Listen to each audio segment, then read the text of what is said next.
Bene, grazie a tutte e tutti per essere venuti qui stasera. Questa è la prima assemblea sarda delle 100 piazze per un programma promossa dal Manifesto Sardo, quindi Cinale online che certamente tutti e tutte conoscete. E questa assemblea è all'interno di una serie di assemblee organizzate in tutta Italia dalla Alleanza Popolare per la Democrazia e l'Eguaglianza. Intanto ci sono alcune persone che vorrei ringraziare. Il primo è certamente Marco Mulas, che è il grafico che ci ha donato questa bellissima immagine che caratterizza l'appuntamento sardo, che non sarà solo uno, ma sarà organizzato in una serie di appuntamenti che si svolgeranno anche nei prossimi mesi, anche in altri territori della Sardegna. Come facciamo? Noi abbiamo lanciato questa assemblea con un titolo molto impegnativo: per una sinistra delle differenze.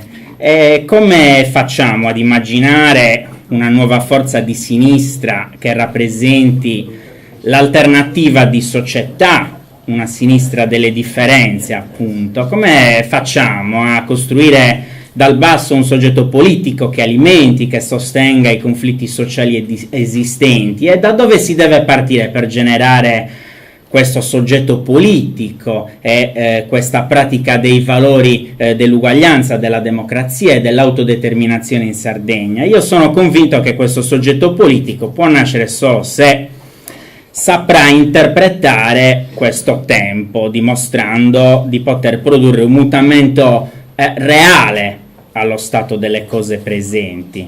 Se siamo noi gli interpreti di questo nuovo soggetto politico, saremo giudicati dalle persone sulla base della nostra capacità di definire un orizzonte che si allontani dall'egoismo populista dominante.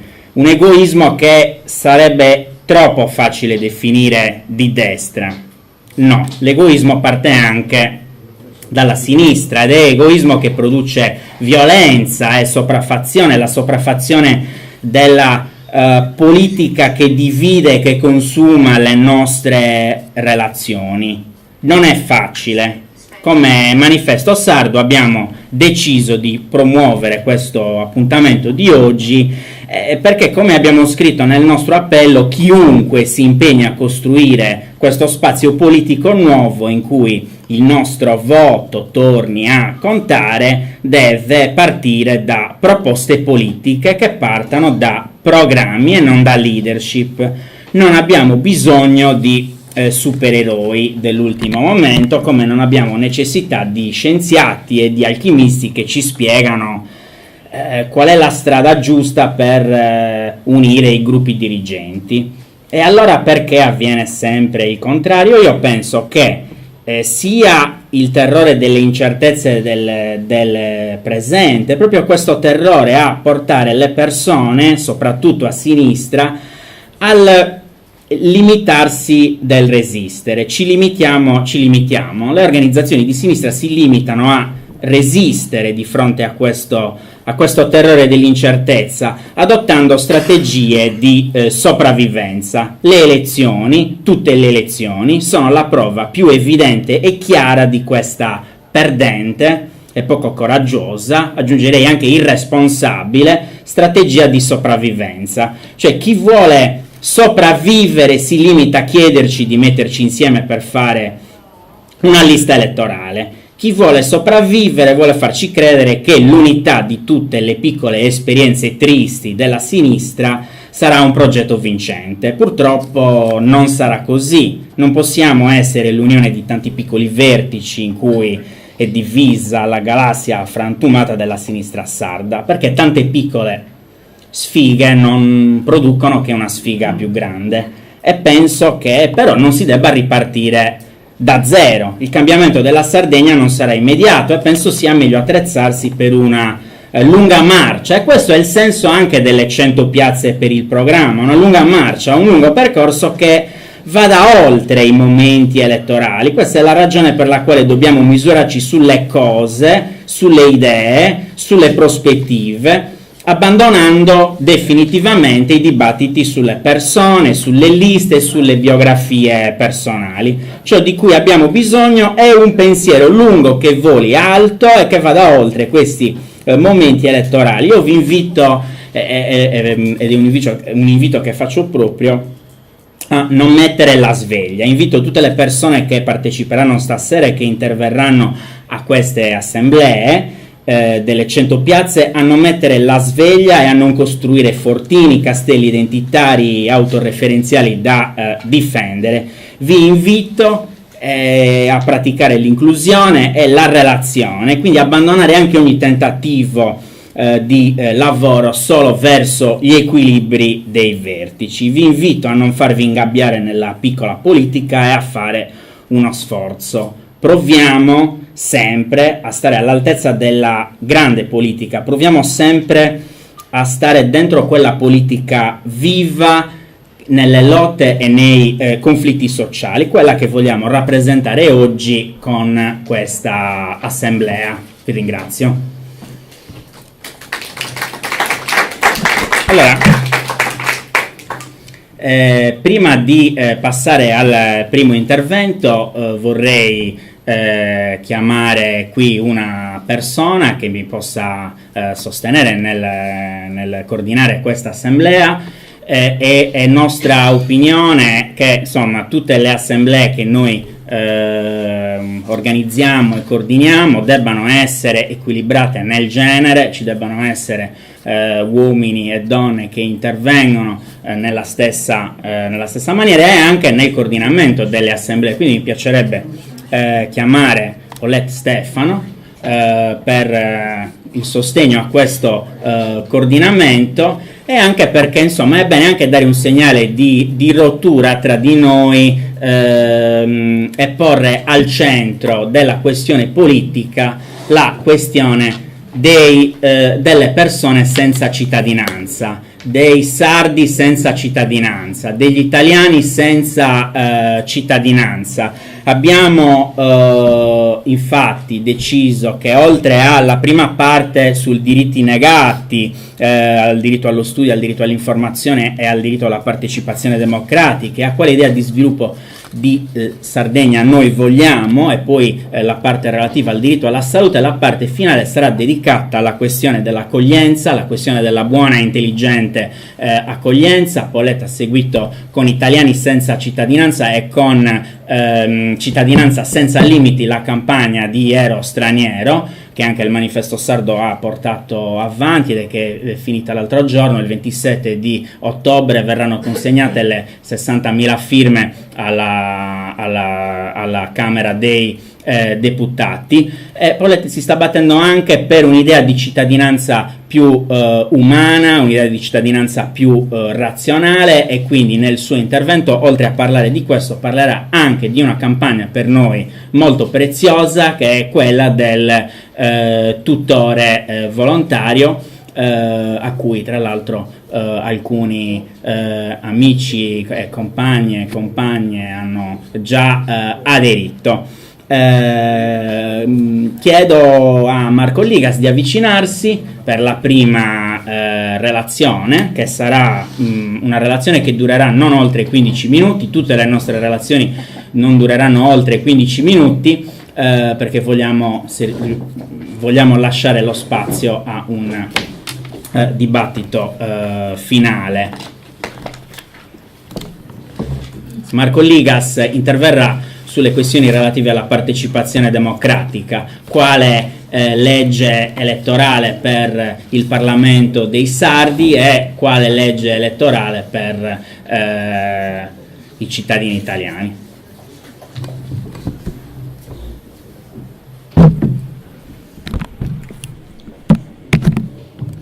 Saluto tutti,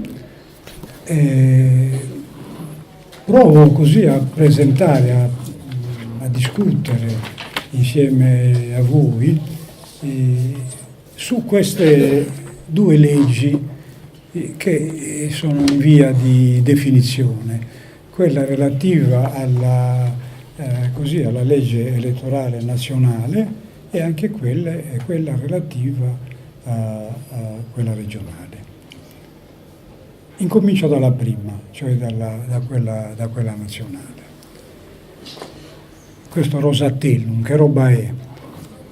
Io ho i 15 minuti a disposizione, cerco di usarli senza dire cose superflue. Che cos'è questo Rosatellum? È il sistema elettorale che viene proposto così, ed è, dico subito, è uno sconcio, è un sistema elettorale che non garantisce per niente la partecipazione dei cittadini alla vita democratica, alla formazione del Parlamento, perché è peggio dell'Italicum che è stato bocciato quando abbiamo ottenuto, quando c'è stato il referendum nel dicembre dello scorso anno. È un sistema elettorale, questo Rosatellum, che prevede, non mi trattengo, semmai avremo modo di specificare in tutti i particolari questa proposta di legge che ormai purtroppo diventerà legge. È un sistema elettorale che prevede una quota di eletti attraverso il sistema maggioritario e un'altra quota attraverso il sistema proporzionale. Al sistema eletti col sistema proporzionale sia alla Camera che al Senato sarà il 66% dei votanti. Alla Camera, cioè per tutti, sia Camera che Senato, col proporzionale ci sarà il 66% dei votanti, col maggioritario invece il 33%. Quindi prevale il sistema proporzionale. Essendoci anche il maggioritario, è chiaro che così non ci sarà una completa, un rispetto, diciamo così, del principio una legge e un voto, come abbiamo spesso sostenuto, ma ci sarà un premio un premio dovuto appunto a questa diversità, al modo in cui vengono eletti i parlamentari col maggioritario. Ci sarà un premio perché verrà votato col maggioritario, sia al Senato che alla Camera, colui che avrà ricevuto un voto in più rispetto a tutti gli altri. Quindi è previsto almeno per il 33% dei votanti una bella esclusione. È rimediata da questa scelta, poi voi avete sentito senz'altro in queste settimane che è un tipo di legge elettorale che provoca delle discriminazioni. Il Movimento 5 Stelle, per esempio, sostiene di essere svantaggiato da questa proposta. Qual è il ragione? Perché fa questa osservazione, questa critica? Fa questa osservazione perché nelle regioni, per esempio, dove è più consistente uno schieramento, è chiaro che quello schieramento, per quanto riguarda il maggioritario, si accaparrerà una buona parte degli eletti. Quindi è verosimile che nelle regioni del nord, dove la Lega è più forte, si prenderà una discreta percentuale di eletti a discapito di tutte le altre formazioni e quindi a discapito del principio della rappresentanza. Si diceva e si dice tuttora che il sistema elettorale, quello maggioritario, potrebbe pure essere accettato quando ci sono soltanto due schieramenti che si contendono appunto la vittoria. Senz'altro contiene della verità questa affermazione, se sono soltanto 2 gli schieramenti, chi viene escluso è una percentuale più ridotta, senza dubbio. Però nel caso del nostro Paese, quando gli schieramenti, le forze politiche che si presentano alle elezioni sono più di 2, sono 3, forse 4, è chiaro che questo sistema, questo criterio maggioritario finisce per riprodurre così quegli errori, quelle sconcezze che vanno a discapito delle forze meno presenti in certi territori. Ecco, questa è una prima considerazione che credo vada fatta. Ecco, io di tanto in tanto controllo l'ora. Io ieri noi abbiamo qui partecipato anche ad un'altra assemblea organizzata dall'ANPI e dal Comitato per la difesa della Costituzione di Cagliari. Ecco, io in quella occasione sono lo stesso intervenuto e ho fatto alcune obiezioni che adesso penso che sia importante ripeterle e le ripeto. Prima domanda, ho fatto più che osservazioni, ho posto delle domande. La prima domanda è stata questa: è giusto il coinvolgimento del governo nel porre la fiducia per questa legge elettorale? La Presidente della Camera, non lo so, penso che succederà lo stesso anche al Senato, hanno fatto bene ad accettare ad accettare la fiducia che è stata proposta. Accettare la fiducia significa bloccare il dibattito, ha significato bloccare il dibattito, ha significato che chi aveva delle proposte da fare, delle correzioni da portare a questo Rosatellum non le ha potute fare. E si andrà a votare col testo di legge così come è stato steso e presentato e approvato nella Commissione. Ecco, va bene tutto questo. L'altra domanda, non va bene. L'altra domanda, è stato utile, è stato opportuno che sia il Presidente della Repubblica, sia il Presidente anche della Camera, e poi si vedrà quello del Senato, non bloccassero questa imposizione. Ecco, probabilmente non è stato utile, perché questa legge aveva senz'altro bisogno di essere completata, corretta, modificata dalle proposte che di volta in volta così i vari gruppi intendevano portare avanti. Ecco, io continuo e aggiungo così qualche altra considerazione, tra l'altro qualche altra considerazione fatta da responsabili del Comitato per la difesa della democrazia, per esempio da parte di Villone. È giusto così parlare, mi chiedo, è giusto parlare di commistione se incominciamo noi a discutere di come affrontare le prossime elezioni?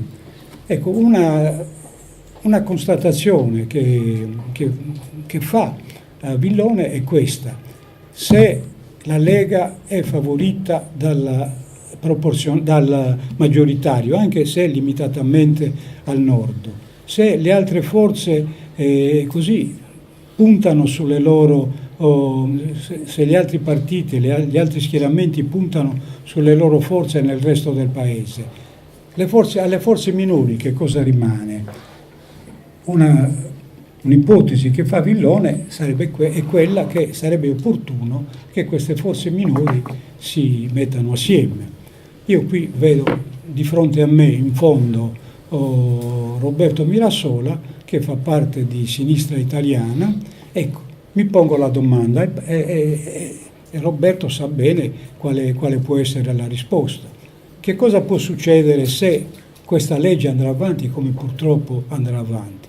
Succederà che Sinistra Italiana, che viene data al 3%, al 3-4%, nel caso migliore dei migliori, nel caso in cui ottenga migliori risultati, otterrà, che so, 10 deputati, non so, forse la metà dei senatori.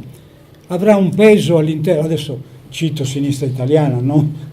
Io tra l'altro ho una certa simpatia per Sinistra Italiana, ce l'ho pure, però credo che sia insufficiente la presenza di Sinistra Italiana. Credo che sia insufficiente anche, e qui vi chiedo scusa, anche esprimo una mia opinione, anche la eventuale presentazione di una lista cappeggiata da Anna Falcone e dal compagno che ha, Montanari. Da Montanari. Perché? Perché anche loro vengono dati dalle previsioni che vengono fatte con una percentuale minima. Ecco, in poche parole, dico queste cose perché il tipo di legge che subiremo sarà una legge che mette ai margini 5 minuti ancora, Marco. 5 minuti ancora, devo parlare anche di quella regionale. Mette ai margini tutte le forze minori. Allora mi pare legittima la domanda di chi appunto si chiede: che devono fare queste componenti? Devono presentarsi da sole, rappresentare con questo numero ridotto di parlamentari, così l'area politica che li sostiene, oppure non farebbero bene a discutere, a confrontarsi, a cercare un punto d'incontro, una sintesi delle loro posizioni. E io penso che sia una strada, probabilmente una strada obbligata, una strada necessaria. Certo, per fare questo bisogna fare un grande sacrificio, cioè bisogna, come ricordo aveva detto Tortorella qualche mese fa, Aldo Tortorella qualche mese fa, guardate che se noi vogliamo effettivamente avere un ruolo all'interno delle istituzioni, dobbiamo evitare, nel momento in cui cerchiamo le alleanze con le altre forze politiche, dobbiamo evitare di dire: tu non puoi far parte di questa commissione perché hai fatto questa stupidaggine, tu quest'altro non può fare parte di questa alleanza perché hai fatto quest'altra stupidaggine. Ecco, se andassimo avanti così, alla fine il gruppo che potrebbe rimanere sarebbe così stringato che forse neanche il 3% riuscirebbe ad avere nei voti. Certo, io capisco come sia difficile oggi così trovare delle intese. Penso, se per caso Pisapia ci ripensasse e decidesse di stare con il movimento dell'articolo 1, sarebbe molto difficile, sicuramente. Certo, allora io penso che a questo punto l'unica strada praticabile sia quella della definizione di punti, di obiettivi da realizzare, da sostenere, da portare avanti. Non lasciamo perdere. La lista deve essere formata da questo personaggio, da quest'altro personaggio, pensiamo a chi deve essere il capolista perché porta voti. No, se si arriva a una lista, chiunque intenda arrivare ad una lista deve puntare soprattutto, deve far sì che venga precisato il programma che questa lista vuole realizzare. Ieri, nel corso di questa riunione, è stato posto in evidenza questo aspetto, che secondo me è molto importante e anche molto grave. 400 parlamentari, tra dei 800-900 che ci sono, nel corso di questa legislatura hanno cambiato casacca. Sono passati da uno schieramento ad un altro. Che facciamo? L'articolo della Costituzione prevede che i candidati che vengono eletti, quindi i parlamentari che sono stati eletti, non devono rispettare un vincolo di mandato nei confronti di chi li ha eletti. Mi pare anche ragionevole questa affermazione. Però se va avanti una separazione così ampia dai partiti d'origine È il caso di intervenire? Ecco, io ieri ho posto questa domanda. Dico, è una domanda tra l'altro che pone anche Zagrebeschi. Siccome si è verificato e continua a verificarsi un fenomeno di questa natura e di questa dimensione, è solo una domanda, possiamo intervenire, si può intervenire in qualche modo, anche attraverso una legge costituzionale che non sarà certo approvata domani, perché intanto verrà eletto il Parlamento, sconcio che questa legge elettorale eleggerà. Però per il futuro questo interrogativo mi pare che meriti una risposta. Non possiamo dire smettiamola di mettere in discussione sempre la Costituzione. La Costituzione è senz'altro contiene i principi fondamentali del nostro vivere comune, del nostro stare assieme. Però se c'è qualche aspetto che può essere corretto, soprattutto perché l'esperienza, la storia ci ha dimostrato che le cose non vanno al meglio, è bene prenderle in considerazione. Non sarà possibile nell'immediatezza dare una risposta, però sarebbe importante e utile se questo tema venisse affrontato. Adesso Roberto mi dice che non ho più tempo. E no, hai un minuto intero per parlare, non è possibile. Posso dire soltanto che nel corso di queste settimane, dei mesi scorsi, noi ci siamo visti più volte e siamo arrivati a queste conclusioni, che del resto sono già contenute nelle cose che dicevo.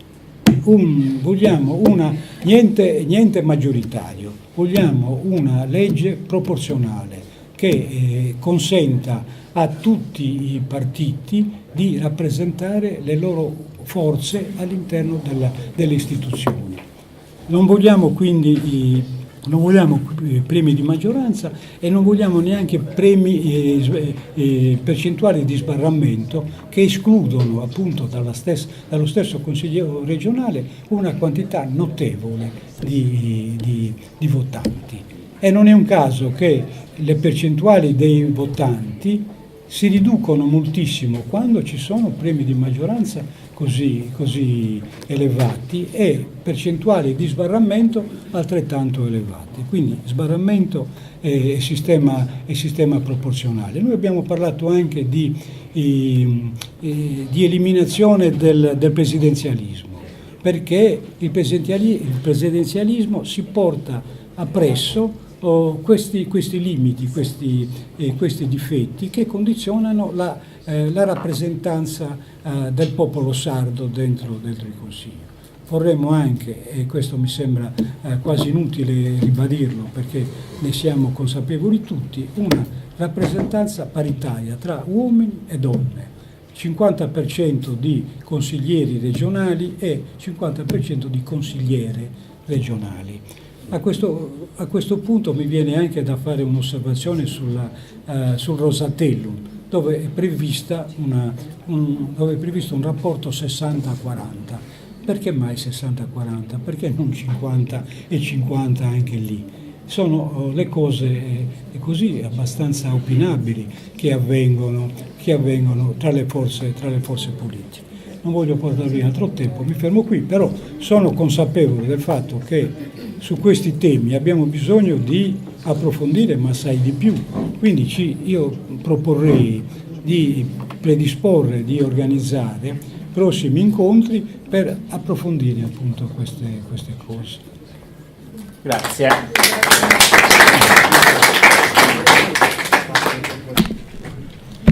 Allora ringraziamo Marco Allegas. Chiamiamo qui Francesco Ara, coordinatore dell'Unione degli Studenti della Sardegna, parlerà di diritto allo studio negato.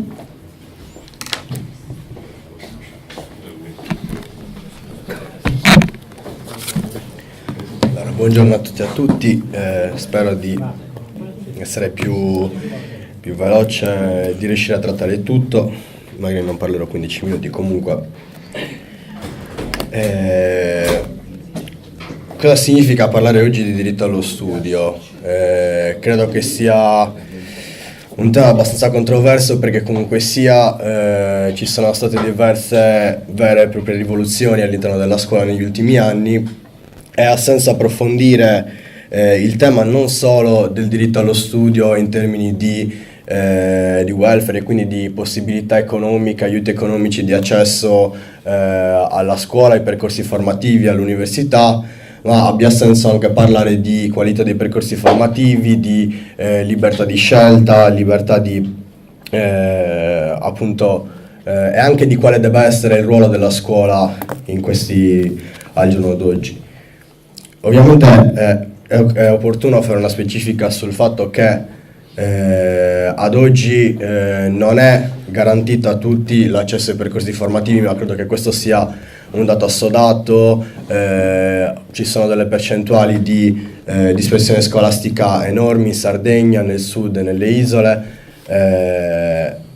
ed è ovviamente un dato che preoccupa, perché quello che ci dicono, quello che vediamo è che ovviamente le persone che abbandonano gli studi lo fanno principalmente per motivi economici, come stavo dicendo, ma anche per una mancanza di fiducia nei confronti della formazione, nei confronti della scuola. Quello che si sta evolvendo è appunto una visione generale della scuola che non garantisce più con il raggiungimento di un titolo di studi un miglioramento della condizione dello studente, un miglioramento della condizione di partenza. Accesso e diritto allo studio che vengono messi in discussione anche nel momento in cui vediamo che non tutte le scuole, non tutti i livelli formativi vengono posti sullo stesso livello. Con la buona scuola, con le ultime riforme, vediamo che c'è una vera e propria differenziazione nel considerare le scuole, gli istituti tecnici e professionali rispetto ai licei.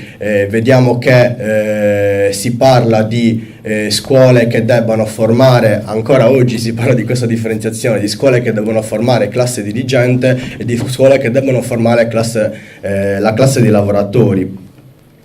E queste contraddizioni emergono tutte fortemente nell'ultimo dispositivo, nell'ultima rivoluzione della scuola, che è l'alternanza scuola-lavoro. Ora, io vorrei spiegare velocemente l'alternanza scuola-lavoro. Credo che tutti abbiano visto che questo tema comunque sia diventato centrale nel dibattito pubblico ultimamente per quanto riguarda la scuola. A Cagliari, per esempio, abbiamo fatto una manifestazione l'ultimo venerdì perché l'esperienza dell'alternanza scuola-lavoro si sta determinando come davvero un meccanismo di riproduzione del classismo, un meccanismo che vede coinvolti tutti quanti gli studenti e che lascia poco scampo, che lascia veramente interdetti quando si parla del ruolo reale della scuola, del ruolo formativo della scuola. L'alternanza scuola-lavoro ad oggi si sta configurando come un dispositivo non di formazione, ma nella maggior parte dei casi di vero e proprio sfruttamento. Abbiamo visto che tantissimi studenti sono stati coinvolti in percorsi di alternanza scuola-lavoro in cui non hanno ricevuto nessun tipo di formazione, o se hanno ricevuto una formazione è stata insufficiente, è stata di scarso livello, è stata una formazione professionalizzante. Questo cosa significa? Significa che il ruolo della scuola è stato rivalutato in modo da parlare di scuola che non deve formare il cittadino, non deve formare il soggetto in formazione, ma deve iniziare a pensare già dai primi anni alla formazione del lavoratore. Questo cosa significa? Che sia sbagliato pensare che ovviamente gli studenti prima o poi entreranno in contatto col mercato del lavoro, col mondo del lavoro, che non si deve parlare di lavoro all'interno della scuola. se ne deve parlare assolutamente ed è fondamentale capire questo punto. La scuola deve formare sì il lavoratore, ma diventa pericoloso mettere in contatto gli studenti in questo modo col mondo del lavoro, nel momento in cui il ruolo della scuola non è quello di cercare di comprendere, analizzare e trasformare il mercato del lavoro in termini positivi. Diventa pericoloso nel momento in cui i meccanismi odierni del mercato del lavoro, che sono veramente preoccupanti, vengono a diventare la norma per lo studente, vengono a diventare un dispositivo di controllo e di normalizzazione della situazione del mercato del lavoro, già quando gli studenti hanno i primi contatti con esso. E questo perché ci stiamo abituando, stiamo vedendo che sempre di più il lavoro i primi contatti con il mondo del lavoro non sono quelli con un lavoro retribuito, con un lavoro sicuro, ma sono i primi contatti avvengono con un tipo di lavoro gratuito, precario, al quale ovviamente ormai sembra non ci siano dubbi, perché questa cosa non è ancora stata smentita da nessuno da parte del governo. Sembra proprio che gli studenti debbano abituarsi a questo tipo di lavoro, e questa cosa è una cosa che veramente mi sembra aberrante. Quello che appunto mi piacerebbe specificare è che parlare di diritto allo studio significa parlare di una vera rivoluzione all'interno della scuola, che metta al centro del proprio programma pedagogico non tanto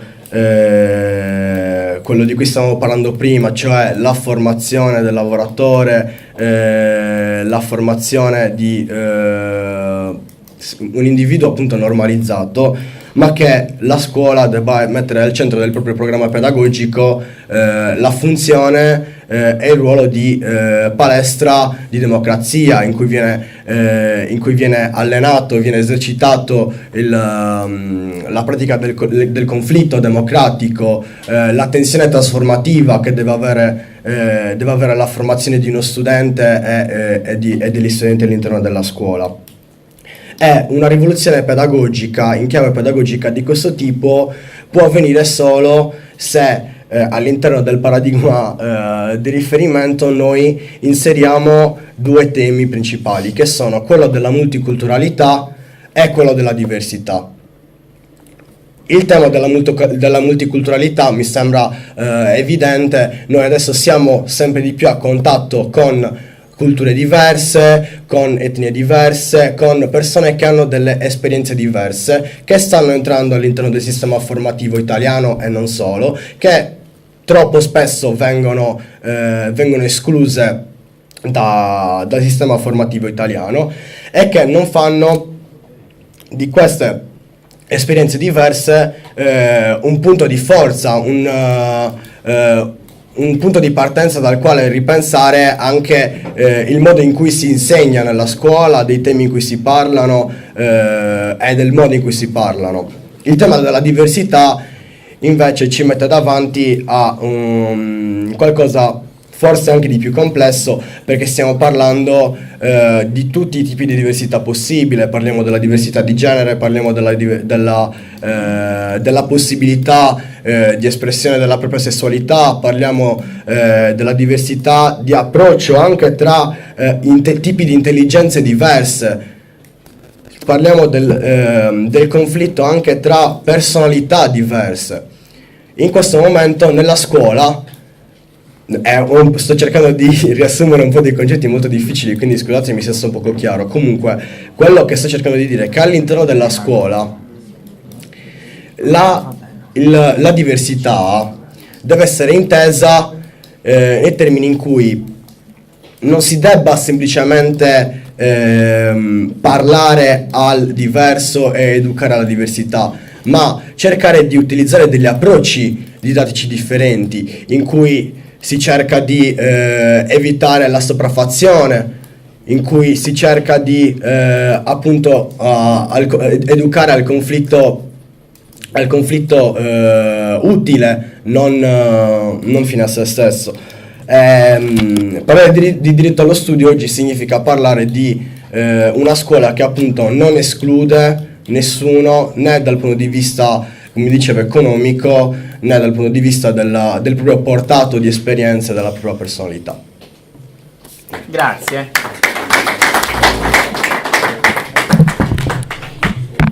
Grazie Francesco Ara.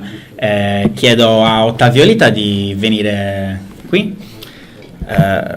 Ottavio parlerà della mala informazione, di un sistema sempre più sofferente che non colpisce solo i giornalisti e le giornaliste, ma anche tutte le cittadine e tutti i cittadini. Grazie, ringrazio la fonte di speranza che l'intervento di Franco, se ben capito, ci apre, perché io sono personalmente convinto che solo ricostruendo forme di partecipazione che in questo Paese non esistono più, noi riusciamo a cambiare queste cose. È inutile che ci affanniamo su forme istituzionali più o meno avanzate se non c'è una reale partecipazione democratica. Se gli studenti riescono a ricostruirla, noi siamo felici per il futuro di questo Paese. Cioè, voglio dire, guardate, 50 anni fa, mi fa piacere che sia Vincenzo Pillai qui, sì, 50 anni fa venne costruito un processo di formazione democratica degli studenti di allora che ha conservato la coscienza democratica. Allora, se noi non costruiamo questa coscienza democratica, non cambiamo questo Paese. Questo mettiamocelo in testa, perché il problema vero, qualunque formula istituzionale questi signori decidono di darci, o c'è il controllo democratico su queste cose, oppure è inutile che noi stiamo a spaccare il capello in quattro su questo o quello. Questa è la mia personale convinzione, perché questi signori si possono permettere di violare continuamente la Costituzione soltanto perché non c'è un vero controllo di base. L'altro giorno, guardate, e ringrazio anche Roberto Loddo per la sua introduzione, perché dà un senso anche al mio intervento, perché altrimenti non si capirebbe che cosa sono venuto a fare qui. L'altro giorno, sabato scorso, alla 7, hanno ritrasmesso Aprile di Nanni Moretti. C'è una scena straordinariamente significativa e attualissima. Nanni Moretti incolla tutte le pagine del giornale su un grande foglio enorme, poi ci si involge dentro e dice: tanto sono tutti uguali, tanto è la stessa cosa. Andate a leggervi i giornali oggi e vi ritrovate esattamente nella stessa situazione, con una grande differenza, che allora nel 96 gli intellettuali se lo chiedevano che cos'era quella cosa lì, se lo chiedevano, discutevano, si arrabbiavano, tentavano di cambiare le cose. E allora, se noi invece ci troviamo in una situazione nella quale c'è un'assoluta accettazione del sistema, perché sembra che non ci possa essere altro che questo modo di concepire la democrazia, noi andiamo a sbattere verso il rischio di un sistema autoritario che, comunque si chiami, esclude il cittadino dalla partecipazione democratica, perché le leggi elettorali le costruiscono in modo da privilegiare. Pensate soltanto a come avviene la scelta del personale politico da sottoporre al nostro voto. Pensate questo. Allora, che razza di meccanismo democratico è se io non sono neppure in grado di scegliere la persona che mi deve rappresentare in Parlamento? Di che parliamo? Allora, quando tu hai l'informazione che, per esempio, sui dati Istat, e questa è l'altra cosa che mi manda in bestia letteralmente, i dati Istat ti dice che l'occupazione sta crescendo e non ti spiega che quell'occupazione che sta crescendo non serve per niente al futuro, perché non serve a quei ragazzi, non serve ai giovani, non serve a costruire un nuovo futuro lavorativo e occupativo di questo Paese. Ma di che parliamo? Guardate, un tempo io questa cosa la attribuivo alla responsabilità degli editori, gli editori, padroni, non è così, non è così.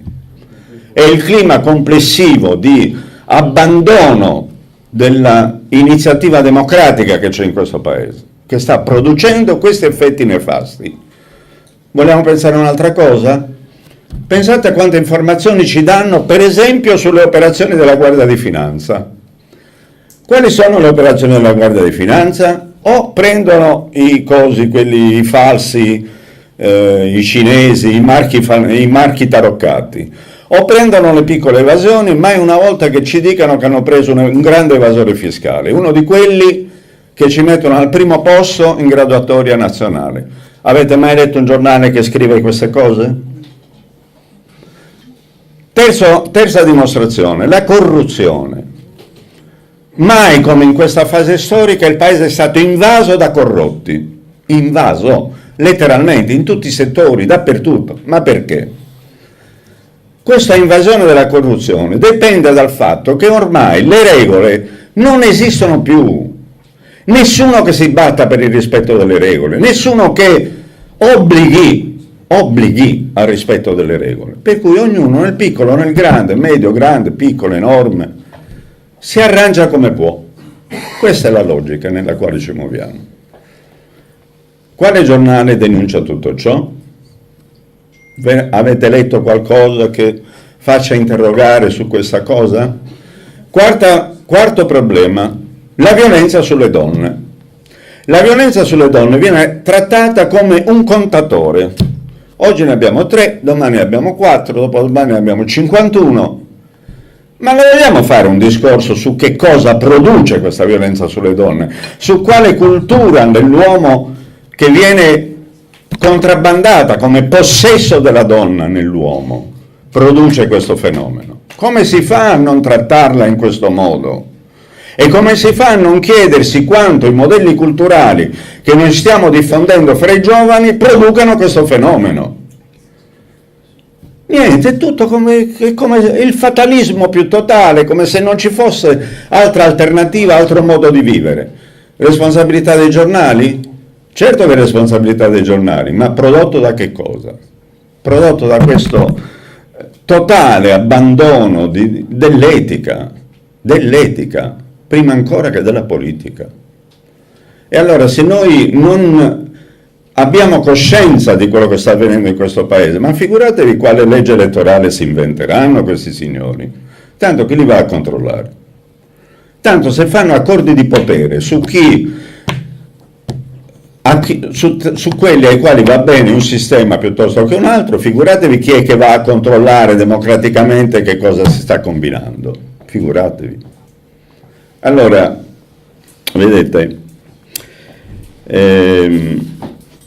anche in questa storia che tanto di rispetto per Cantone, la commissione anticorruzione, eccetera, ma signori, parliamoci chiaro, o questa cosa dalla sagra delle lumache fino al concorso cattedratico dell'università, noi ribaltiamo questa concezione per cui si va avanti solo con la raccomandazione figlio di qui e là, oppure non ne usciremo mai.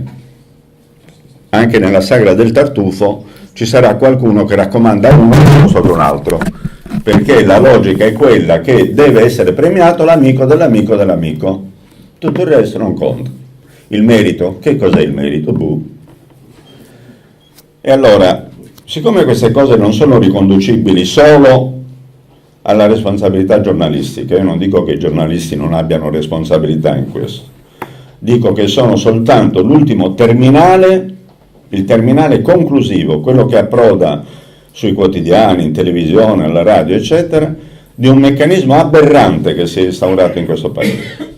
Per cui noi abbiamo la coscienza che tutto questo va ribaltato, ricostruendo una cultura. Ecco perché ho ringraziato prima Franco, non so dove è finito, perché se la scuola comincia a porsi il problema di quale formazione dare ai ragazzi, forse qualcosa riusciamo a produrre, Però il resto della società non è che se ne lava le mani, non è che se ne frega tanto. Ecco perché perché io in realtà dopo il discorso di Marco Ligas sposto completamente questo? Perché sono assolutamente cosciente delle differenze della sinistra, e meno male che la sinistra che ha queste differenze, però coerentemente ad un progetto unitario, non di divisione. Perché guardate, il rischio vero è che io, che non mi sento più rappresentato da nessuno di questi signori, mi astenga. E l'astensione è la morte della democrazia. Allora o io vengo messo nelle condizioni per credere di nuovo nella funzione del voto, nella funzione elettorale, quindi, ma perché è il prodotto complessivo di una nuova coscienza democratica, oppure se io mi devo limitare a seguire le indicazioni, gli ordini e le determinazioni di questo o di quel partito che si va a votare qui o lì un giorno o nell'altro, non me ne importa più nulla. Questo che sia chiaro, perché il problema vero è che noi stanno smantellando un sistema democratico che ci vedeva protagonisti e dei quali noi ormai siamo spettatori.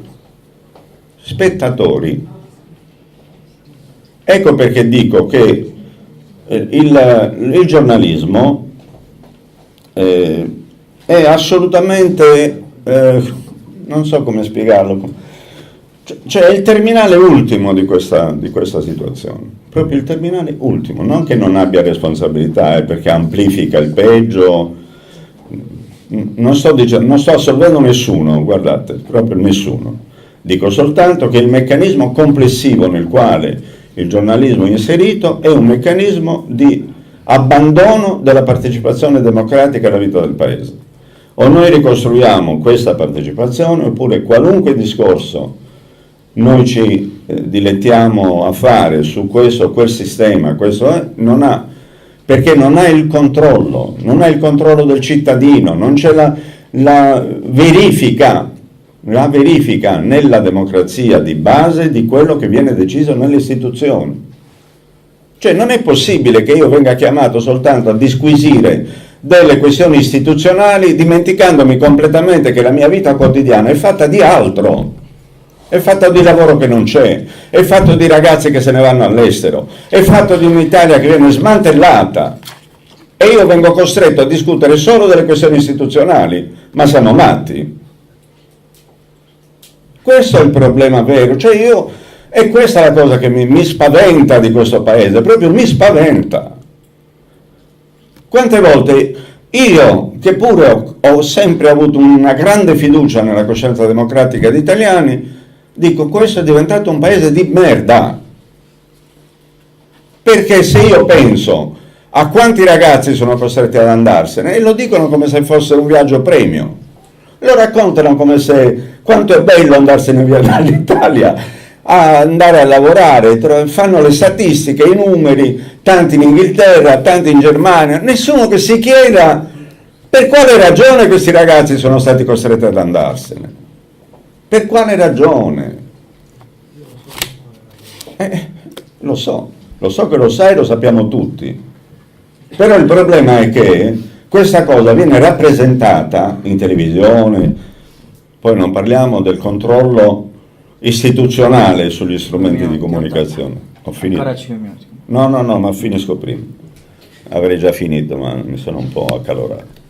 Allora, per chiudere,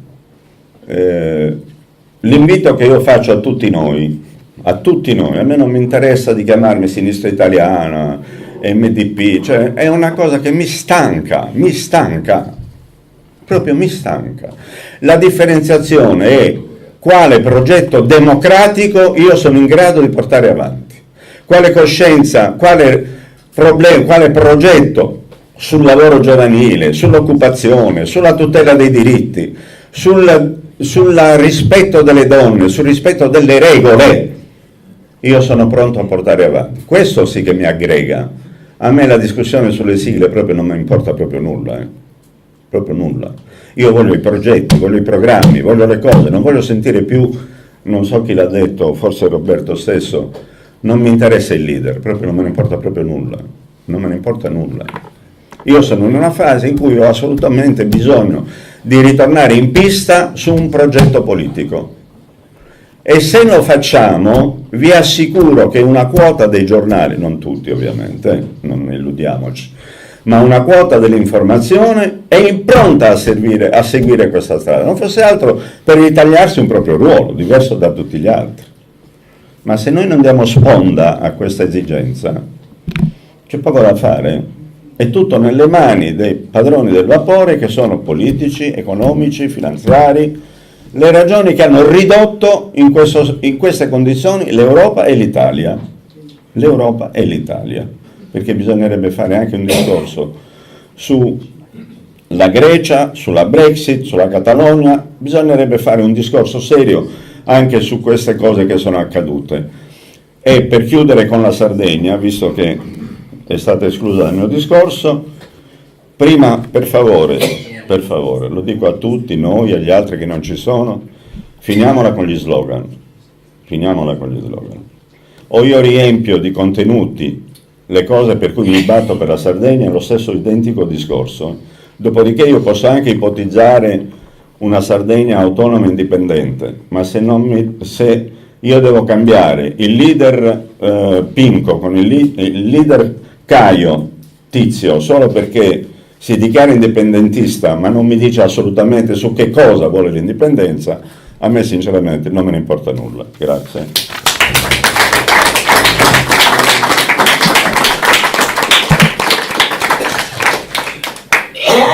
Grazie Ottavio. Adesso abbiamo una seconda macro area che sarà incentrata su quale idea di sviluppo, pace e tutela del territorio in Sardegna. Chiamo Lorena Cordedu per un intervento sulle politiche del lavoro. Intanto vi ricordo che tutti gli interventi di questa assemblea sono audio registrati dal Manifesto Sardo, verranno rimandati da domani mattina nel sito e nella nostra pagina social, e parte degli interventi che ci saranno stasera saranno pubblicati e inviati anche alle 100 piazze per il programma. Vi ricordo inoltre che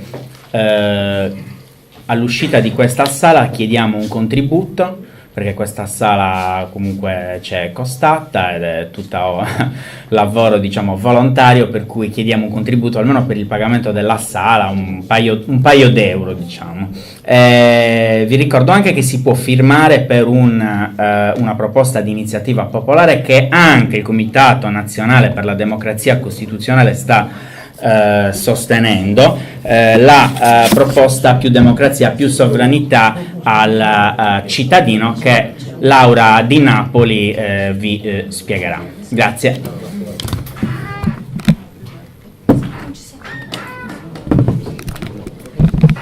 Buongiorno a tutte e a tutti, sono Lorena Cordedu, non so come presentarmi, sono un impiegato pubblico, quindi mi occupo di erogare i servizi pubblici. L'ho fatto per anni, mi sono occupata prima di servizi sociali, quindi di politiche sociali nei territori. Attualmente mi occupo di erogare i servizi per il lavoro e le politiche del lavoro e faccio anche volontariato con i centri di accoglienza, quindi ho una visione, come dire, a 360 gradi di questi temi. Non intendo assolutamente occuparmi del lavoro nella sua accezione più ampia, l'avevo premesso a Roberto, perché quando mi ha chiamato per dire tu parlerai del lavoro, che idea di sviluppo? Bene, il lavoro nella sua accezione più ampia è tutto. Il fatto che sia contemplata all'articolo 1 della nostra Costituzione è un tema trasversale, il lavoro, riguarda tutti i settori. E in maniera trasversale in tutti gli articoli della Costituzione è contemplato in diverse maniere. Io non mi occupo di tutto il lavoro, mi occupo di alcuni aspetti che sono i servizi e le politiche del lavoro. Da cosa vorrei iniziare? Da un po' quello che diceva anche Ottavio Lita rispetto ai dati. sul lavoro, perché dobbiamo sgomberare anche questo, come dire, fraintendimento rispetto ai dati. È un argomento strumentalizzato, questo dei dati, è usato a piacimento, a seconda dell'orientamento politico. Ricordo già sia a livello nazionale ma anche a livello regionale le gaffe di Cappellacci, poi di Soru. Questo perché in maniera un po' maldestra, come dire, i dati hanno diverse fonti. Io penso che sia, come dire, voluto da un punto di vista del governo centrale, e quindi abbiamo i dati Istat che lavorano sulle medie, i centri per l'impiego che rilevano i dati sulle persone, quindi sulle teste, poi l'INPS ha i suoi dati e altri osservatori hanno i loro dati. E come dire, anche gli addetti ai lavori, rispetto a questo lo faccio come premessa, fanno fatica ad interpretarli. Non mi sono mai piaciuti i dati, li ritengo utili però, perché sui dati si devono fare poi le politiche del lavoro. E quindi, rispetto ai dati italiani e quindi sardi, io li riporto perché non è assolutamente vero che c'è stata una crescita e quindi tutti quegli effetti speciali che il Jobs Act, quindi la legge nazionale del 2014, ha, come dire, sbandierato dal ministro Poletti, poi e a livello regionale, i dati sulla crescita e quindi sull'occupazione. Lo dico per sgomberare appunto questi aspetti. Noi lavoriamo, ci sono alcune altre compagnie qui alla lettura sui dati del mercato del lavoro, lo facciamo sia su varie fonti e se è vero che sono risultati un po' in crescita i dati nel 2015, perché sono state fatte delle politiche di incentivi, quindi di bonus molto consistenti nei confronti delle aziende, quel dato già nel 2016 non ce l'abbiamo più. Li riporto perché nell'attendere appunto fiduciosi che ci dicano e ci raccontino di questi dati strabilianti derivanti dal Jobs Act, i dati della Sardegna sono quelli di una situazione drammatica. Il tasso di disoccupazione è del 17,3%, quello italiano è dell'11,7%, con ovviamente un disagio lavorativo che colpisce soprattutto le donne, ma soprattutto il target dei giovani. Dei giovani utilizziamo come target 15-29 anni, per intenderci, quelli che sono il target della politica attiva garanzia giovani di Poletti. Quindi noi tocchiamo in Sardegna un dato che è drammatico del 43,7% contro quella italiana che è del 28,4%. Un altro argomento che non viene mai toccato, che è dentro questi dati, è quello relativo alla persone con disabilità in cerca di lavoro. È un argomento, non so perché, non viene mai trattato. Spero che da oggi in poi, rispetto ai temi sul lavoro che non possono esaurirsi certo qui, lo affrontiamo insieme, perché esiste una specifica legge che è quella della 68, quindi dell'inserimento mirato delle persone con disabilità, che non vengono mai prese in considerazione né nelle statistiche né tantomeno cercare di capire come vengono collocati, se vengono collocati e se le aziende rispondono a questo collocamento obbligatorio. Veniamo agli aspetti trasversali del lavoro, li ho citati all'inizio. Così come sono citati tutti gli articoli della Costituzione, il Jobs Act.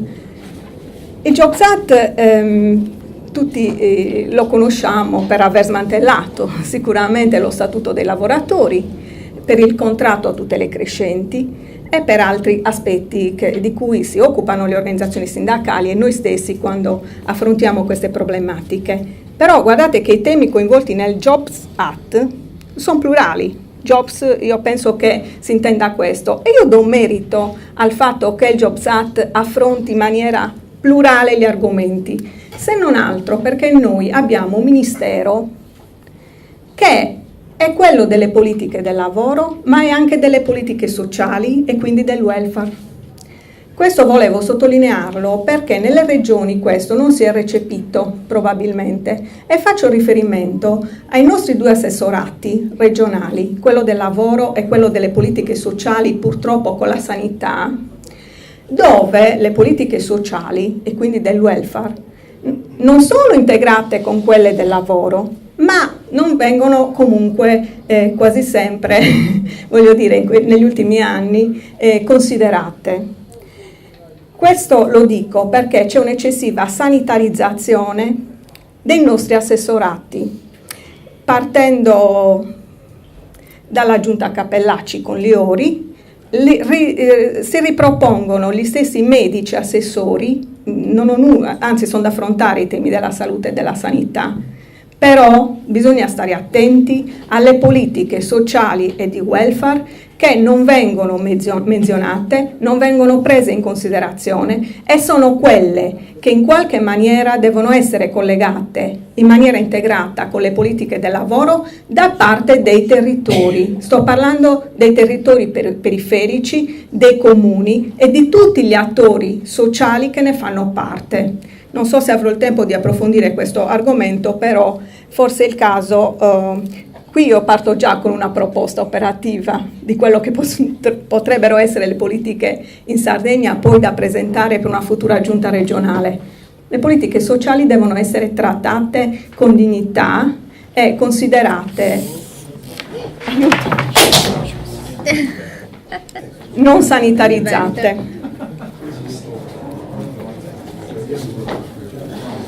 Vi dicevo appunto che nel Jobs Act nazionale di fatto viene smantellato lo statuto dei lavoratori, si lasciano liberi gli imprenditori di licenziare, non si propone un reddito di cittadinanza, ma taglia gli ammortizzatori sociali. Voi sapete bene che Poletti ha fatto fuori la mobilità in deroga e non abbiamo più quello strumento di ammortizzatore sociale.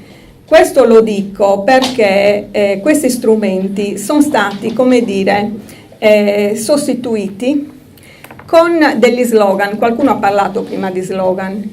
È nato il SIA a livello ministeriale, è nato il RACE a livello regionale, tutti, come dire, forme di reddito di cittadinanza che diventano lo slogan dell'assessore o consigliere regionale di turno. Questo lo dico perché se non ci diciamo queste cose e diciamo anche che il paragone, il parallelo Italia-Paesi europei per il reddito di cittadinanza non può essere fatto e non capiamo e fotografiamo qual è l'esistente, noi non riusciremo mai a creare un reddito minimo garantito per chi è senza lavoro. Vi traduco in soldoni. Noi abbiamo un sistema di ammortizzatori sociali e di redditi vari di cittadinanza, tornando al rapporto con i comuni, l'assistenza economica, il RACE, il SIA, la NASPI, ve li elenco tutti, che intanto disorientano operatori e lavoratori e che non ti permettono di occuparti attualmente della centralità della persona. Ora, perché dico questo? Perché il sistema del reddito minimo garantito non può essere calato o dato a seconda del bisogno economico e basta. La centralità della persona e quindi la politica calata verso la persona e della famiglia deve essere vista nel suo insieme. È quello che manca attualmente nei nostri servizi sociali comunali e nei nostri sistemi dei servizi per il lavoro. Vale a dire un sistema integrato che, e questa è un'altra proposta, che ti consenta di farti carico della persona. La famiglia, vi faccio un esempio pratico, giusto per farmi capire. Prendo in carico la famiglia, devo capire qual è l'esigenza di quella famiglia, che può essere anche un contributo economico che già i comuni erogano, che può essere un bisogno di lavoro, che può essere un bisogno di formazione verso il figlio che non ha studiato, che può essere un bisogno sanitario di altro tipo. Se noi non torniamo a questa centralità e torniamo indietro rispetto al percorso che i comuni si sono ridotti a fare, io sto parlando dell'eccessiva burocratizzazione dei servizi sociali comunali che non si prendono più in carico della famiglia, e del fatto che si sono ridotte anche quelle politiche e i servizi con le erogazioni di bonus. Prendiamo la 162 che anziché essere governata con dei servizi, spesso e volentieri viene comunque erogato un bonus in denaro per poterti dire sì, tu anziano gestisciti questa, prenditi la badante che ti arriva a casa e così via. Problemi nei problemi. Questo è quello che io penso vedendo la realtà. Io ho una mia visione molto operativa. Erogando servizi io vedo le persone tutti i giorni e quindi mi rendo conto di quelle che sono appunto le esigenze. Cosa è successo quindi col Jobs Act? Ve lo leggo per ricordarlo. La legge 183 Jobs Act delega il governo in materia di riforma degli ammortizzatori sociali, dei servizi per il lavoro e delle politiche attive, nonché in materia di riordino della disciplina dei rapporti di lavoro, dell'attività ispettiva e di tutela e conciliazione delle esigenze di cura, di vita e di lavoro. Ora, dentro questa legge c'è tutto. Noi non dobbiamo affrontare queste argomentazioni con tecnicismi, o perlomeno i tecnicismi servono all'interno delle nostre stanze per poi poter fare proposte. Però vi invito a farlo da un punto di vista delle persone e quindi cosa comprende la legge. Successivamente tutti i decreti vengono approvati, quindi i decreti del contratto a tutele crescenti e così via, e gli elementi significativi, per tradurla in breve, della legge sono sicuramente un riaccentramento di funzioni e servizi in capo allo Stato, perché come sapete non esistono più gli uffici di collocamento nei territori, ma è stato riportato tutto il servizio alle persone a livello statale. Questo è in contrasto anche con la stessa riforma del titolo quinto, perché i principi di sussidiarietà, decentramento di funzioni ai territori e quindi verso gli enti locali in prossimità dei cittadini di fatto vengono smantellati. E il secondo punto significativo è la privatizzazione dei servizi pubblici. Lo dico da funzionario pubblico perché il continuo attacco al servizio pubblico che non funziona ha permesso nel Jobs Act di erogare i servizi ai cittadini da tutti gli enti privati. Quindi ha portato a approvare delle politiche attive da garanzia a giovani, per fare un esempio, ad altre politiche come l'assegno di ricollocazione o ad altre forme, da CRIS a flexicurity. I nostri lavoratori sono tutte parole che sono comparse sui giornali, purtroppo senza spiegare che l'assegno di ricollocazione non è un assegno al disoccupato o a quello che ha perso il lavoro. L'assegno di ricollocazione o l'assegno per CRIS o flexicurity sono tutte forme di accreditamento dei servizi privati per erogare servizi di orientamento e ricollocazione a chi ha perso il lavoro. Quindi questo lo volevo chiarire. Solo un minuto. Beh, allora passo alle proposte.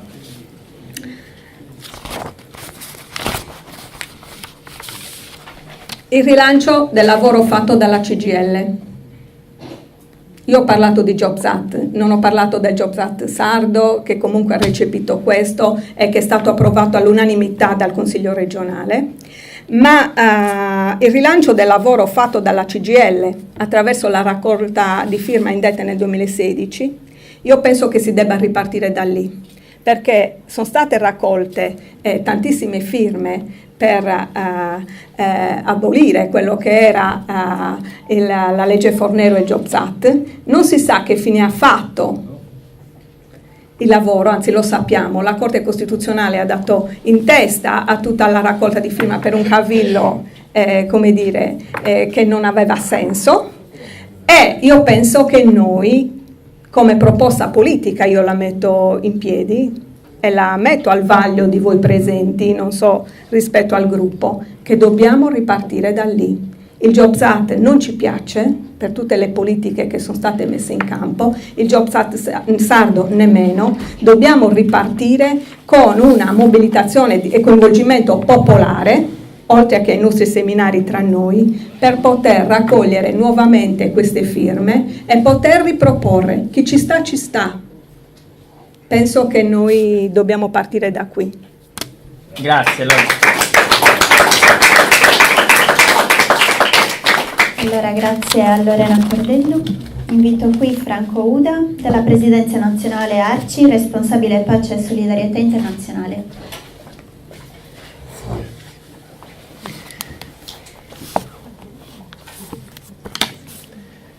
Grazie, visto che è una cosa locale mi piacerebbe più, essere in veste di dirigente regionale della mia associazione e nient'altro. Grazie innanzitutto per l'invito e anche per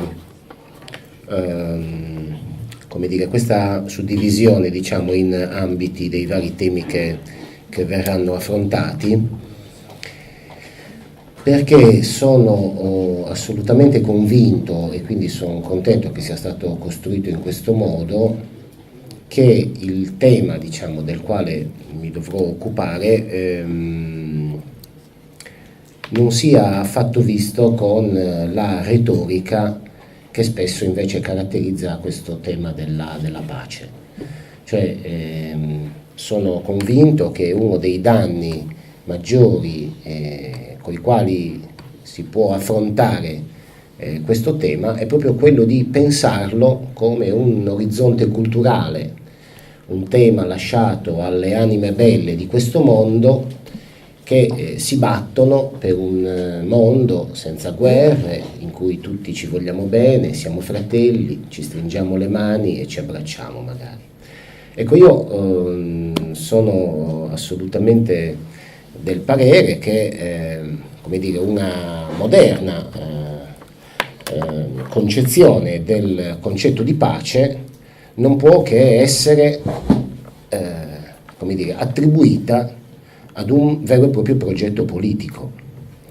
Quindi lasciamo perdere la pace come orizzonte culturale, lasciamo perdere l'angolo nel quale ci hanno spesso relegato per darci qualche pacca sulla spalla e dire bravi, voi sì che vi battete per la pace e quindi fate un buon servizio a tutta l'umanità. Io vorrei invece che il tema della pace sia considerato come un progetto politico e come il progetto politico, perché intorno al tema della pace ruotano una serie di elementi, quelli che mi hanno preceduto innanzitutto, sui cui approfondimenti sono assolutamente d'accordo, e anche quelli che seguiranno, perché chi oggi pensa che la pace sia l'assenza della guerra, il tacere delle armi, c'è qualcuno che pensa che sia solo questo? O forse non... venendo al nostro territorio, pensiamo forse che le cittadine e i cittadini della Sardegna vivrebbero in un futuro di pace se anche ipoteticamente fossero chiuse tutte le basi militari che sono in questa regione? O pensiamo che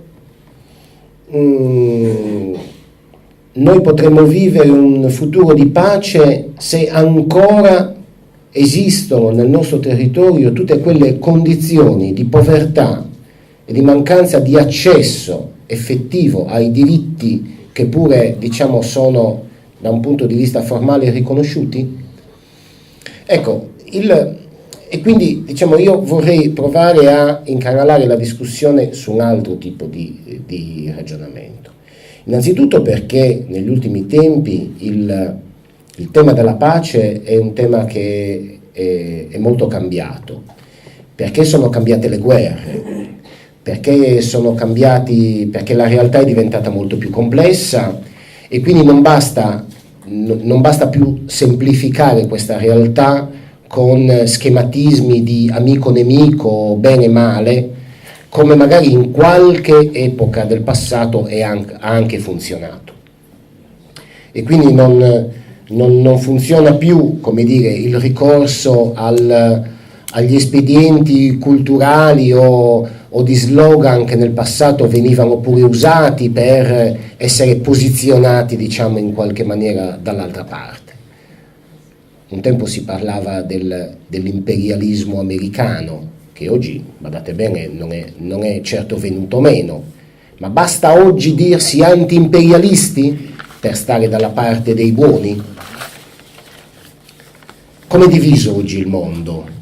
Come sono fatte le guerre? Stiamo parlando ancora di guerre tra nazioni o stiamo parlando di guerre che non hanno una trincea e che vengono spesso combattute attraverso una non dichiarazione della guerra stessa? Quante sono oggi le guerre dichiarate nel mondo e quante sono invece le guerre combattute?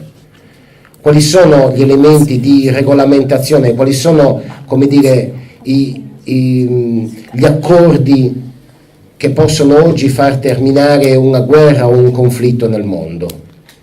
La situazione è molto più complessa e nel nostro paese in particolare vorrei ripartire da alcuni elementi del ragionamento di Ottavio Lita.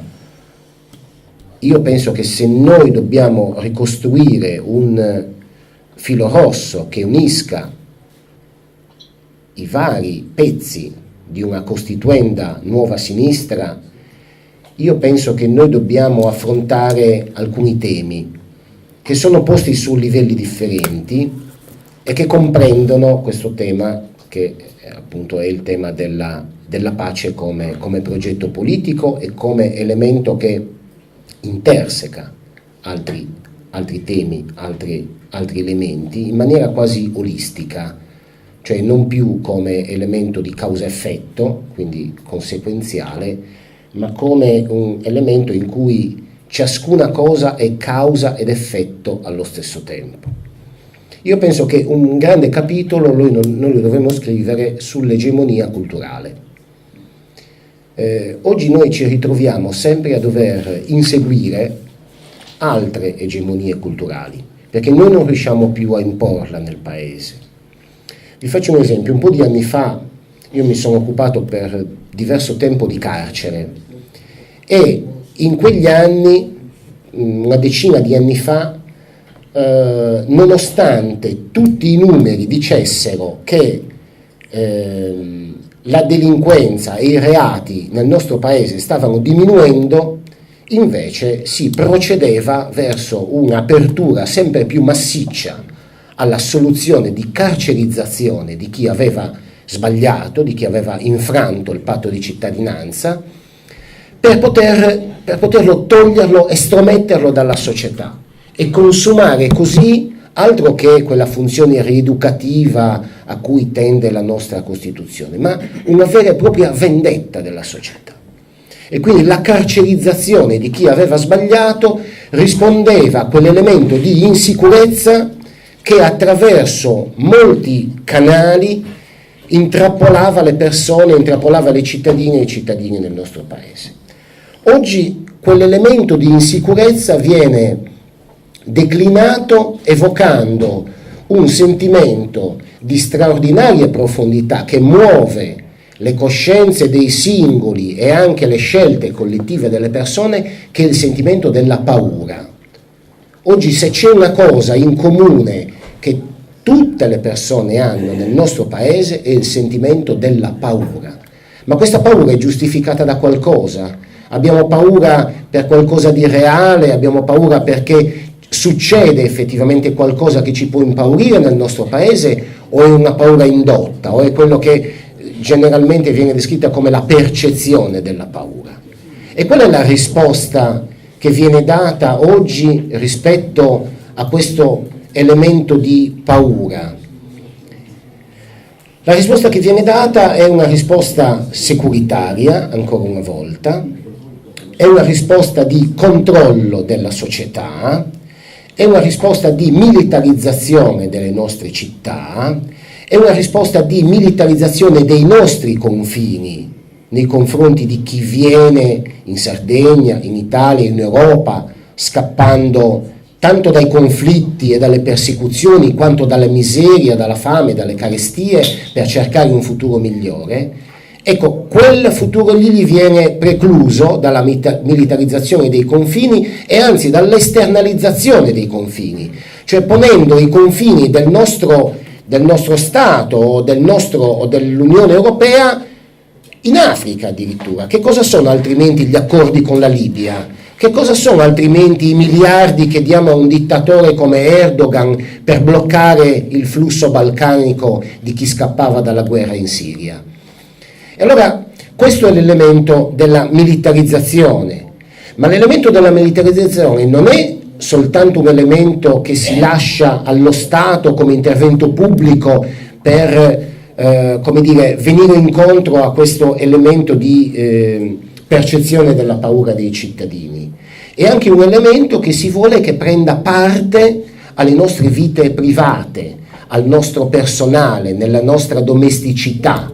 E allora c'è l'elemento della giustizia fai da te, del porto d'arma, della legittima difesa, che viene regolata soltanto in base a quanto alto è il livello del sole sull'orizzonte. Di notte posso sparare a chi eventualmente infrange la mia abitazione, la mia proprietà privata, di giorno un po' meno, diciamo, bisogna stare più attenti, c'è l'eccesso di legittima difesa e quant'altro.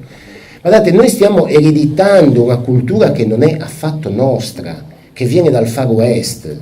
Griffith nel 1915 fece un film molto, molto importante, la nascita di una nazione, The Birth of a Nation, e lui descriveva esattamente questi caratteri peculiari degli americani, che non è un caso che derivano da tutta quella epopea che ad alcuni di noi ha anche entusiasmato nei film, nei fumetti, che è quella del Far West, ma viene da quell'epopea della giustizia fai da te, in cui lo Stato arretra la propria funzione di regolamentazione dei dissidi tra i cittadini e invece affida ai cittadini stessi la possibilità di farsi giustizia da te. Allora, io penso che questo elemento della paura sia uno degli elementi più potenti che oggi stia dominando le nostre scelte e anche in futuro.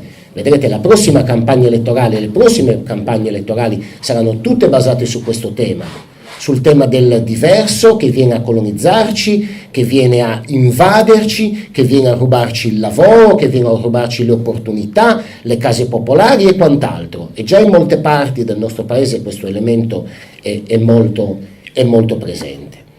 E quindi io penso che innanzitutto quindi una politica di pace sia una politica che debba fare la sinistra e debba farla nel liberarci dalla paura. Questa deve essere una politica che io auspico per la sinistra. E ancora, io penso che un capitolo importante vada scritto sui testi sacri che noi dobbiamo utilizzare, perché i credenti hanno la Bibbia, hanno il Vangelo, che in qualche maniera orienta il loro comportamento, il loro modo di fare, il loro modo di pensare. Io penso che noi dobbiamo riprenderci i nostri testi sacri laici, come ben abbiamo fatto durante la riforma, il referendum per la riforma costituzionale, riappropriandoci, come dire, dei principi contenuti nella nostra Costituzione, ma anche, dico io, visto che l'anno 21 si celebrerà il 10 dicembre, un anniversario importante, della Dichiarazione Universale dei Diritti Umani. Perché se noi proviamo a guardare le cose che accadono nel mondo e anche le cose che accadono dentro casa nostra con quegli occhiali, forse capiamo subito da che parte stare, forse non abbiamo più problemi di posizionamento, che questo è il tema forte della sinistra, quello di come dire, aver acquisito da qualche parte della filosofia l'idea che la verità è inconoscibile e quindi nell'inconoscibilità della verità oggettiva io, come dire, provo a mettermi dalla parte un po' di tutti. E allora quando parlo del conflitto israelo-palestinese, allora non è più certo chi siano gli aggressori e gli aggrediti. E allora io penso che, come dire, ci debbano essere dei testi, come dire, dei punti di riferimento che ancora oggi sono validi e che aiutano a vincere la terzietà, che è nemica della politica, è nemica persino dei partiti, perché i partiti significa essere parte, prendere una parte, non prendere tutte le parti. A me non mi interessa una sinistra che prende le parti di tutti. Io voglio che la sinistra abbia un'unica stella polare di fronte, che è quella di prendere le parti dei più poveri e di quelli che hanno meno diritti. Terzo elemento, le contraddizioni. Noi ne abbiamo tante a sinistra di contraddizioni e anche queste probabilmente vanno un pochettino sciolte. Mi fa piacere come Lorena ha affrontato il tema del lavoro, perché il tema del lavoro è una delle grandi contraddizioni che abbiamo a sinistra. Basta oggi poter dire che lottiamo per un lavoro o per la salvaguardia di un lavoro, purché sia. Io penso che non basti più. Io penso che il lavoro debba essere declinato con qualche aggettivo qualificativo che appunto lo qualifichi, perché il lavoro deve essere dignitoso. Il lavoro non deve entrare in contrasto con la salute pubblica, il lavoro non deve entrare in contrasto con l'ambiente, il lavoro non deve entrare in contrasto con l'etica. E allora scopriremmo che se noi abbiamo questa idea di lavoro, quando diciamo che noi vogliamo un modello di sviluppo che non pensi a una occupazione in una fabbrica di bombe, diciamo che in quel territorio della Sardegna, che è povero, uno dei più poveri in una regione povera, noi non stiamo tirando addosso ai lavoratori, che sono l'anello debole della catena, ma stiamo tirando addosso alla politica, che non ha saputo pensare a nessun progetto di sviluppo migliore per quel territorio, che non dovesse mettere i padri di famiglia nell'atroce scelta di dover dire cosa faccio, rimango disoccupato o vado a produrre bombe. Questo è quello che non possiamo permetterci, questo è quello che non possiamo permetterci in una regione come la nostra, e questo che non possiamo permetterci a maggior ragione parlando da sinistra sul lavoro. Ed infine, e vado a chiudere, penso che dobbiamo dare una forma e un metodo. Penso che noi abbiamo vissuto per tantissimi anni con una via binaria. Da un lato c'era la sinistra sociale e dall'altro c'era la sinistra politica. E la sinistra sociale teneva alla propria distanza rispetto alla sinistra politica perché questo significava autonomia di scelta. E la sinistra politica teneva alla sua distanza dalla sinistra sociale perché questo significava autonomia anche per essi e non dover rispondere troppo a questi che chiedono troppo, come fa Ottavio Lita, che chiede conto alla politica delle proprie scelte, pensate un po'. Allora io penso che oggi questa distanza vada accorciata perché noi non possiamo più permetterci di tenere da una parte il mondo della politica e dei partiti e dall'altra parte chi invece tutti i giorni si sporca le mani in questa società per provare a come dire, sostituirsi delle volte anche al pubblico. Io penso che sia venuto il momento in cui, anche da un punto di vista di forme, che cos'è oggi la forma partito? Qualcuno la vuole mettere in discussione la forma partito? C'è un modo differente di organizzare le forze politiche? Qualche buon esempio può venire anche dalla società civile organizzata? Parliamone, però non diamo niente per scontato, perché l'idea che, come dire, il mondo dei partiti sia caratterizzato da una apicalità eccessiva e il mondo della società civile invece si riconosca in uno stile più democratico, io penso che questa distanza bisogna provare ad accorciarla, bisogna provare a prendere dagli esempi anche della società civile quel buono che possono dare anche per la politica, e anche per il fatto che la società civile, stando più a contatto nella società con i bisogni veri delle persone, forse è in grado di indicare maggiormente quali sono le urgenze del momento, forse è essa stessa un'antenna importante nella società per capire cosa sta succedendo e quali sono veramente, come dire, le questioni di primaria importanza.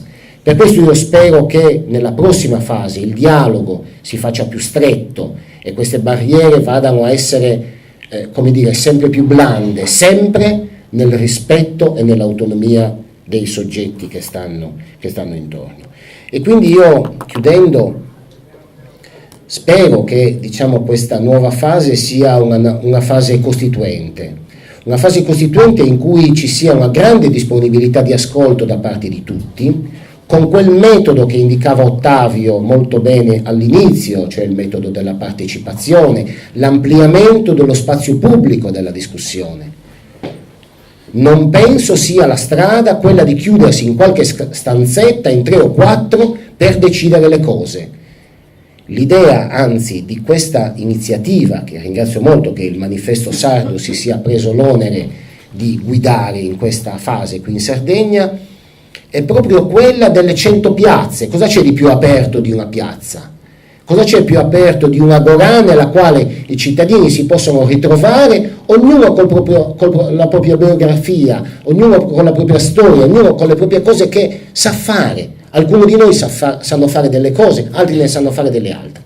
Mettiamo quello che sappiamo fare in questo progetto politico e vediamo che forse il futuro di pace si compone automaticamente, si compone quasi magicamente alla fine, perché questa alla fine risulta essere la pace e la democrazia. Grazie.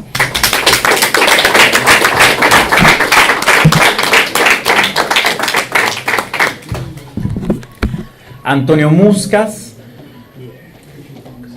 che abbiamo spesso ospitato insieme anche ad Alessia nel nostro giornale online, ci parlerà del dramma delle speculazioni energetiche e di come sia le politiche italiane e sarde siano coinvolte in questo sistema di sfruttamento e speculazione.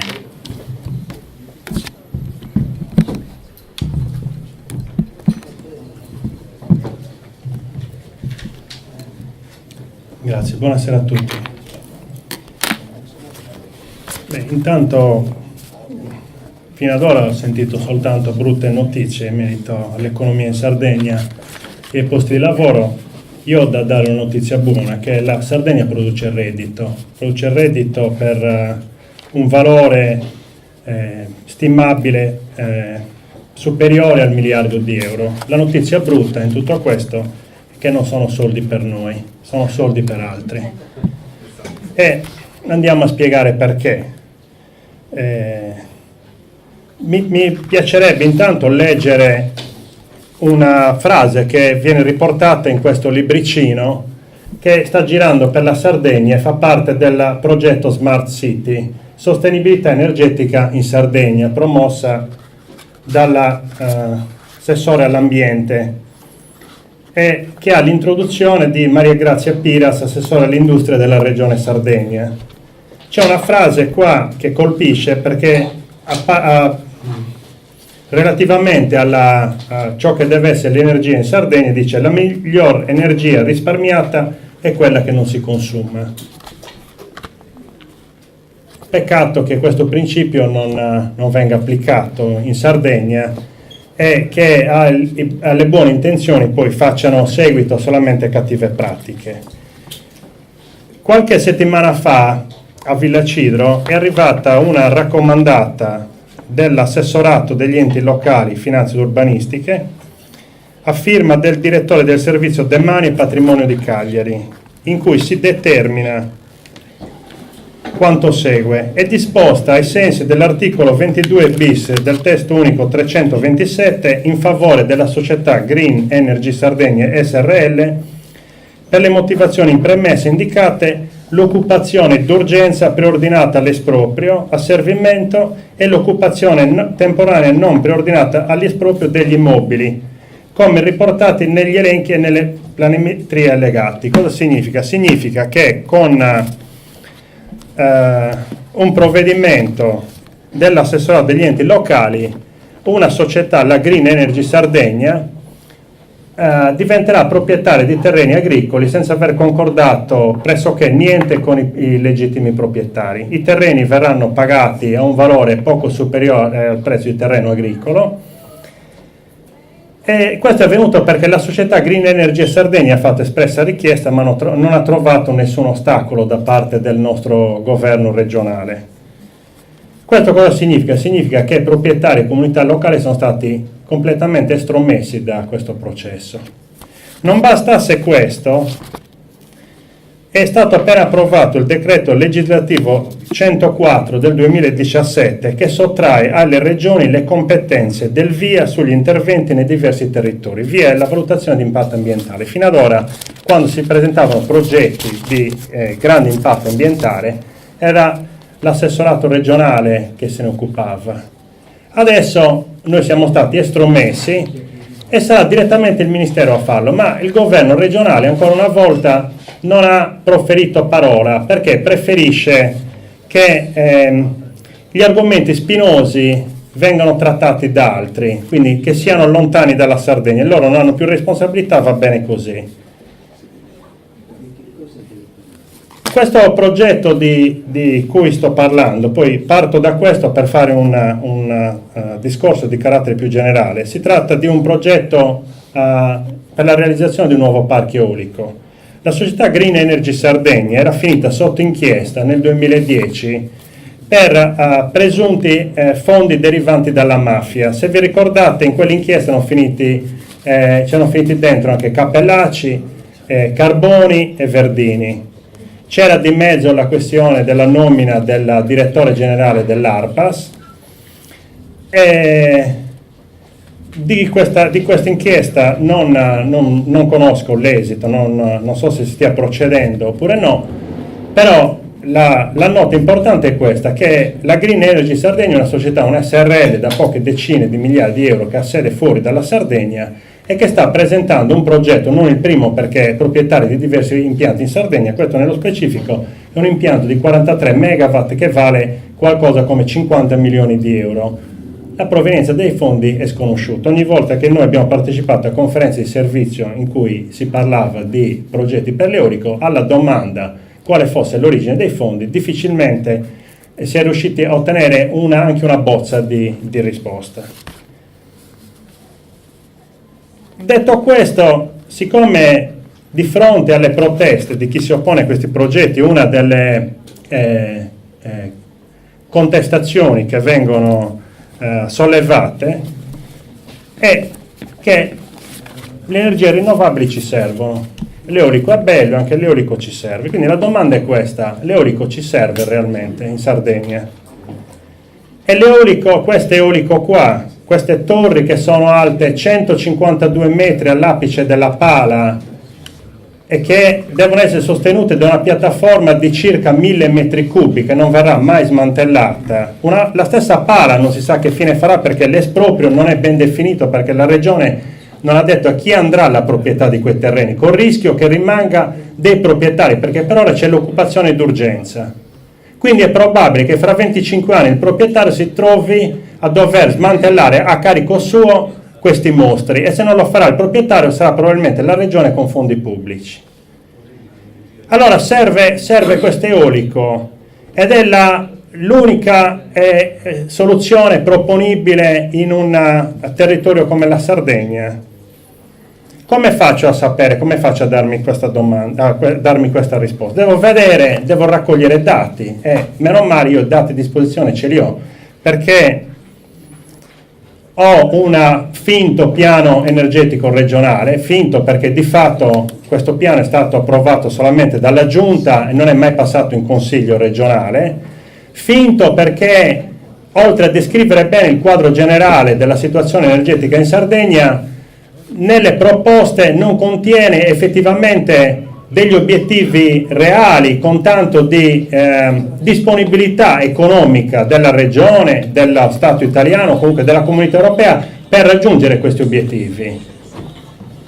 Però questo piano, abbiamo detto, ha il vantaggio di descrivere un quadro generale. Ho il piano, quindi il PERS sardo, ho i dati della Terna, i dati del gestore dei servizi elettrici della Sardegna e i dati del Mise. Una premessa va fatta: quando io vado a costruire un piano energetico regionale, questo piano lo devo estrapolare da un piano strategico generale, perché se no io su che cosa lo baso? Se io non so che cosa devo fare negli altri settori, come faccio a misurare l'energia che mi serve? Esiste questo piano strategico? No. Quindi il piano energetico regionale è basato su ipotesi campate in aria. Poi ripeto, finanziamenti a disposizione quali sono? Non ce ne sono, non è segnato niente. Possiamo incominciare dicendo che nel 2016 la produzione netta di energia elettrica in Sardegna è superiore al 32% al fabbisogno sardo, ma nel 2014 siamo arrivati addirittura al 46,4% e questo dato potrebbe dare in qualche modo una misura delle cose, ma vedremo che non è così, perché i dati danno un quadro che è ancora peggiore di questo. Intanto da qua si può dedurre una notizia importante, che la Sardegna, producendo il 46,4% di energia nel 2014 e il 32% nel 2016, vende energia. Quindi com'è che la bolletta nostra è più cara della media italiana? Vuol dire che la nostra energia sul mercato è più economica e può essere venduta, no? Viene venduta tramite i cavidotti, il SACO e il SAPEI, viene venduta all'estero e al continente. Quindi se viene venduta a un prezzo più economico, il fatto che la nostra bolletta, come si va in giro dicendo da tempo, sia più cara, dipende da altri fattori.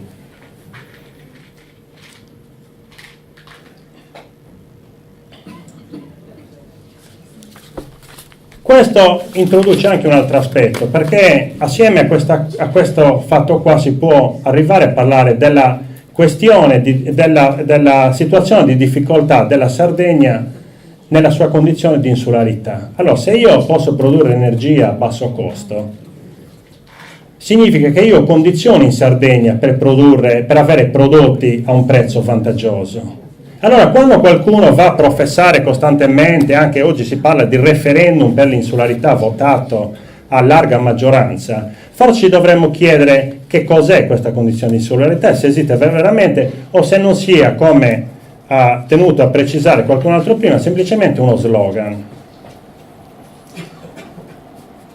Per ritornare a noi, qual è la potenza elettrica installata in Sardegna e qual è la potenza elettrica necessaria? Secondo quanto dice il PERS, noi avremo bisogno più o meno di circa 660 megawatt di potenza installata, che potrebbero arrivare a circa 960 megawatt. Ma se funziona bene il collegamento col cavidotto, noi 660 megawatt da produzione termoelettrica sono sufficienti, perché poi ce la giochiamo col cavidotto. Il resto devono essere energie rinnovabili, per un quantitativo che è pari a circa 1000 megawatt per l'eolico e circa 900 per il fotovoltaico. Scusate se vi fornisco tanti numeri, ma è necessario fare alcuni di questi passaggi per capirci bene. Quindi stiamo dicendo che sono necessarie un massimo di 960 megawatt di termoelettrico, sto parlando di centrali a carbone, centrali a petrolio, a olio pesante e così via. Quanti ne abbiamo installati in Sardegna? Ne abbiamo oltre 2200. Oltre 2200. Di eolico quanto ne abbiamo installato? Ne abbiamo circa 1000 megawatt, quindi abbiamo già raggiunto il livello necessario. Fotovoltaico la stessa cosa, siamo già a livello sufficiente. Però c'è un'altra questione ancora, che la produzione di energia da fonti rinnovabili sta diminuendo in Sardegna. Perché sta diminuendo? Perché non ce la facciamo a smaltirla. E perché non ce la facciamo a smaltirla? Perché ci sono problemi di gestione dovuti al fatto che eolico e fotovoltaico non sono energie programmabili, quindi devono essere accompagnate costantemente da impianti di produzione elettrica da fonti e da combustibile fossile. La produzione attuale, lo dice il PERS, potrebbe essere addirittura raddoppiata quella dell'eolico e del fotovoltaico, quindi stanno lavorando a metà regime. Quindi abbiamo degli impianti installati che funzionano per la metà del loro tempo. Orientativamente per l'eolico siamo a 1850 ore al 2016. Allora, che convenienza hanno gli investitori a venire qua in Sardegna a mettere altro eolico se quell'eolico deve rimanere fermo? Hanno la convenienza perché quando lo stacco avviene, perché l'ha deciso Terna, perché loro presentano il progetto viene accettato, hanno diritto di mettere in rete, ma quando la rete è intasata o è instabile perché non ci sta tutto quel rinnovabile dentro, Terna stacca. E cosa succede? Succede che loro vengono pagati come se stessero producendo. E quanto guadagnano per questa cosa qua? Soltanto dalla vendita dell'eolico siamo attorno a 300 milioni di euro all'anno, 300 milioni di euro di quella prodotta. Se io faccio il conto di quella non prodotta ma pagata, mi azzardo a dire che potremmo arrivare a 600 milioni di euro. E se ci aggiungo il fotovoltaico, se ci aggiungo tutte le altre fonti rinnovabili, la biomassa e quant'altro, a quanto arrivo? E se questo aggiungo l'impianto Sarlux da 440 megawatt che produce 24 ore su 24 ed è un chip 6, quindi ha diritto anch'esso agli incentivi, a quanto arrivo? Stiamo parlando di miliardi di euro che vanno via dalla Sardegna. Una Sardegna quindi che è in grado di produrre reddito, per miliardi di euro e che non è in grado di garantire servizi ai suoi cittadini, non è in grado di creare lavoro. Questa è la situazione, una situazione vergognosa a dir poco.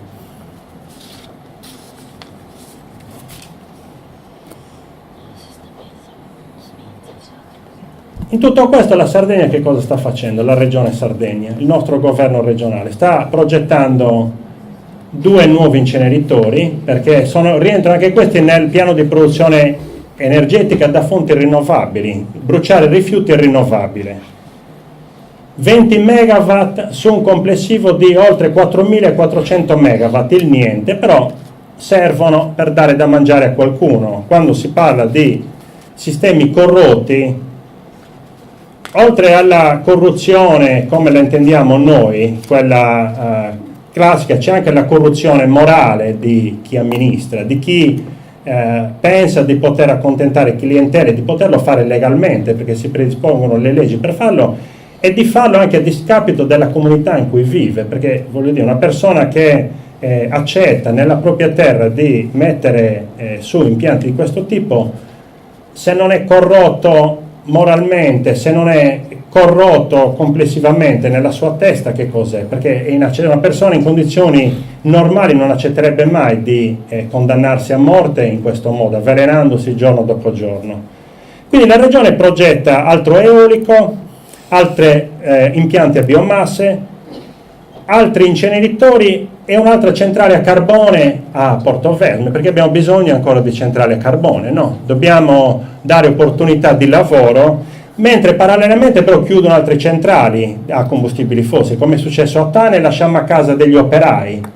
E questo perché? Perché non avviene nessun tipo di programmazione, perché molte centrali sono costrette a chiudere proprio perché con l'avvento delle rinnovabili alcune centrali sono in difficoltà, alcune centrali combustibili fossili sono in difficoltà e non essendoci nessuna programmazione da parte del governo nazionale, del governo sardo, avviene che chi non ce la fa più muore. Gli altri cosa fanno? Gli altri continuano a cappare perché abbiamo detto che le centrali a carbone devono accompagnare le rinnovabili e quindi lo Stato italiano, nonostante il parere contrario della Comunità Europea, ha introdotto il cosiddetto capacity payment, cioè paga le centrali che devono essere accese ma non producono energia perché devono stare lì a sopperire in caso le centrali di produzione di energia rinnovabile non ce la facciano più, vadano in difficoltà.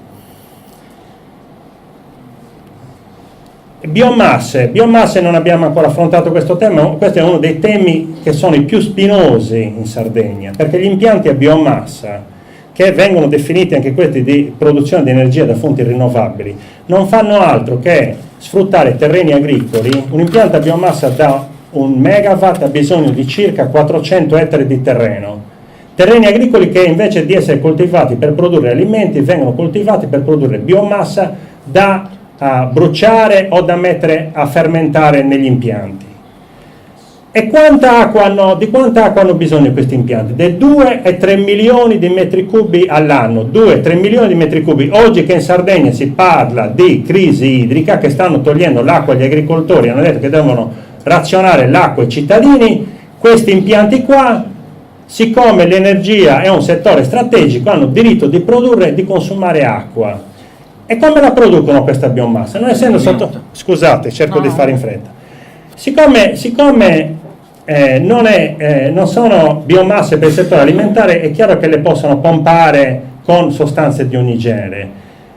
Il risultato di questo lavoro è che le centrali biomassa hanno bisogno di circa 90 tonnellate di biomassa al giorno e producono circa 60 tonnellate al giorno di digestato, che è un prodotto altamente pericoloso perché contiene metalli pesanti e batteri altamente resistenti. Queste biomasse vengono sparse nei nostri terreni, dove poi gli agricoltori ci coltivano qualunque cosa. Siccome sono batteri resistenti, noi questi batteri ce li mangiamo o finiscono nell'intestino delle mucche, delle pecore che passano quei campi, oppure ce li mangiamo noi attraverso lattughe e tutto quello che producono in questi terreni. Io non ho il tempo di chiudere perché il discorso purtroppo è lungo, voglio soltanto dire 2 cose a proposito visto che il tema è la sinistra. Che cosa deve essere la sinistra? Intanto qua è chiaro che ci sono responsabilità in quello che sta succedendo da parte del nostro governo regionale, compresi tutti i partiti che si definiscono a sinistra al loro interno, tutti, nessuno escluso.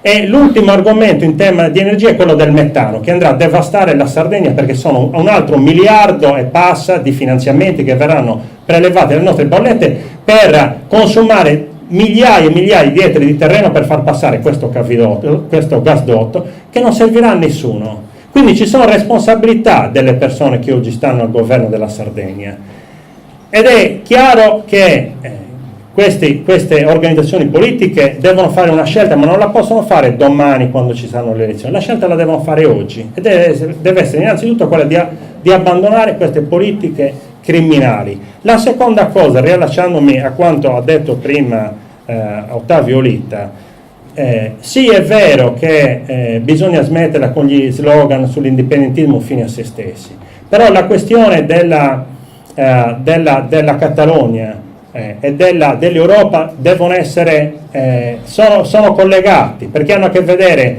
con il nostro ruolo della Sardegna dentro l'Italia, il nostro ruolo dentro l'Europa.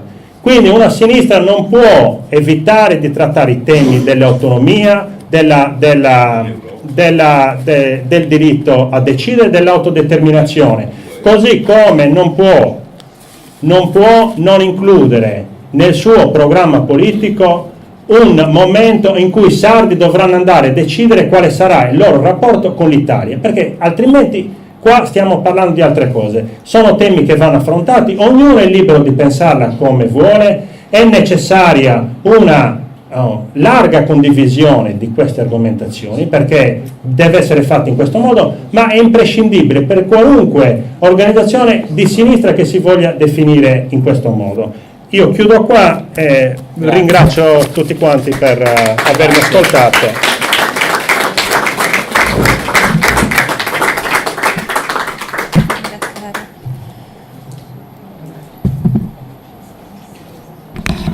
Salvatore Lai.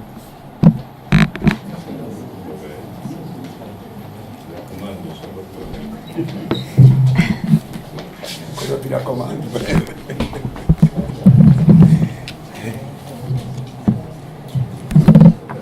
Allora, di cosa parliamo? Beh, Roberto mi ha chiamato dicendo Si può discutere, anzi ci sarebbe da discutere dell'urbanistica, della riforma istituzionale sarda, non sto parlando della riforma costituzionale, e io direi che si può questo tema liquidare in poche battute, perché credo che poi il tema vero, non che queste questioni non siano questioni vere, sia quello di come in qualche modo ricostruiamo un percorso. Io non voglio usare il termine sinistra, ma non perché sono un uomo di sinistra. Penso che un percorso, tutte quelle persone, uomini e donne di buona volontà, che pensano che il sistema in cui viviamo va messo profondamente in discussione. Per quel che attiene la legge urbanistica in gestazione, si aggiunge a molte delle cose qui dette, che poi dirà molto bene Massimo relativamente ad altri temi, cioè questa regione di centrosinistra vuole smantellare il piano paesaggistico regionale, introducendo su spinte, badate, non riconducibili ad esigenze serie di programmazione, ma riconducibili a spinte determinate da poteri, diciamo così, insomma, per non farla lunga, in questo caso parliamo del Qatar, in relazione a due grandi questioni. Uno è il discorso della possibilità di ristrutturazione e ampliamenti di cubature dentro l'area dei 300 metri. E voi sapete già cosa c'è a livello regionale, a questo livello, è la politica che la sinistra, una sinistra degna di questo nome nel passato, ha fatto battaglie per evitare che quegli scempi si continuassero a produrre, e anzi ha fatto battaglie per demolirli. Invece qui si va nella direzione, siccome si dice che questo è quel discorso che fa l'inviato del Qatar, la domanda del turista di un certo livello è quello di poter scendere dall'albergo e mettere i piedi in acqua, quindi in qualche modo noi accontentiamolo e quindi daremo un impulso al turismo. Ora, intanto è sbagliato ricondurre l'urbanistica e il piano paesaggistico a un discorso prettamente turistico, ma ragazzi, vorrei dire una cosa, che prima di fare un ragionamento di ulteriori cubature ci si spieghi perché gli alberghi della Costa Smeralda sono aperti 2 mesi l'anno. Se si va in primavera a Pasqua, io un anno ho voluto fare questa verifica, gli alberghi del mio territorio, del Nuorese, erano aperti, tutti aperti. Gli alberghi della Costa Smeralda e dell'Orbiense erano per la gran parte chiusi. Mi si deve spiegare tutta la cubatura concessa, tutti i proclami fatti, e che cosa ha portato a 2 mesi di turismo l'anno. Quindi i problemi del turismo attengono a ben altre questioni che riguardano la continuità territoriale, riguardano una diversificazione della proposta che vada oltre lo schema mare-coste e quindi introduca meglio chi viene a visitare la Sardegna sul tema dei grandi patrimoni, dei grandi giacimenti culturali e naturali che la Sardegna ha. La seconda cosa pericolosissima, che era stata per la verità introdotta già quando esistevano i piani paesistici in Sardegna, è la possibilità di derogare, badate, anche alle norme che riguardano eventuali vincoli, purché i progetti siano di grande rilevanza economica e sociale e che quindi rispondano ad esigenze di cosiddetto sviluppo della Sardegna. È un marchingegno anche questo, che peraltro secondo me non reggerebbe, laddove approvato, neanche ad una eventuale verifica della Corte Costituzionale. Ma in ogni caso cosa vuol dire questo? Che noi smantelliamo anche, diciamo così, quelle norme che ci siamo dati in nome di interessi privati che dovrebbero produrre economia, lavoro e quant'altro. Ma se il risultato sono 2 mesi all'anno di quello che doveva essere il turismo, cioè la proposta turistica che trainava l'isola e una fase nuova, voglio dire, se sono 2 mesi l'anno, aggiungiamo altra cubatura per far cosa? Per in quei 2 mesi probabilmente ingolfare di più alcune aree della Sardegna con profitti che per la gran parte vanno a finire fuori. Qui ovviamente c'è un problema che riguarda noi, la capacità al sistema turistico isolano di offrire produzioni che siano sicure e che siano, diciamo così, continue, cosa che non c'è. Quindi la questione della legge urbanistica sta trovando in Sardegna delle opposizioni forti. Ci sono assemblee in continuazione, siamo stati sabato a Milis e c'è un'opposizione che però, badate, deve tradursi poi in iniziativa Cagliari forte di tutti i sardi che ritengono che questa è un'altra operazione che va a favorire gruppi privati senza che la Sardegna possa conoscere una fase nuova e importante di sviluppo. Io, essendo stato assessore, non sono contrario assolutamente, anzi dico che uno delle gambe su cui deve marciare il turismo in Sardegna è il turismo costiero, marino costiero, però non vi è dubbio che questo è un piede di un ragionamento più ampio e qui non c'è il tempo di fare, che investe i territori interni dell'isola. L'altro aspetto lo liquido velocemente. La regione sarda aveva fatto un calcolo, il calcolo renziano, che col referendum costituzionale sarebbero state, dentro il referendum costituzionale, anche abolite le province.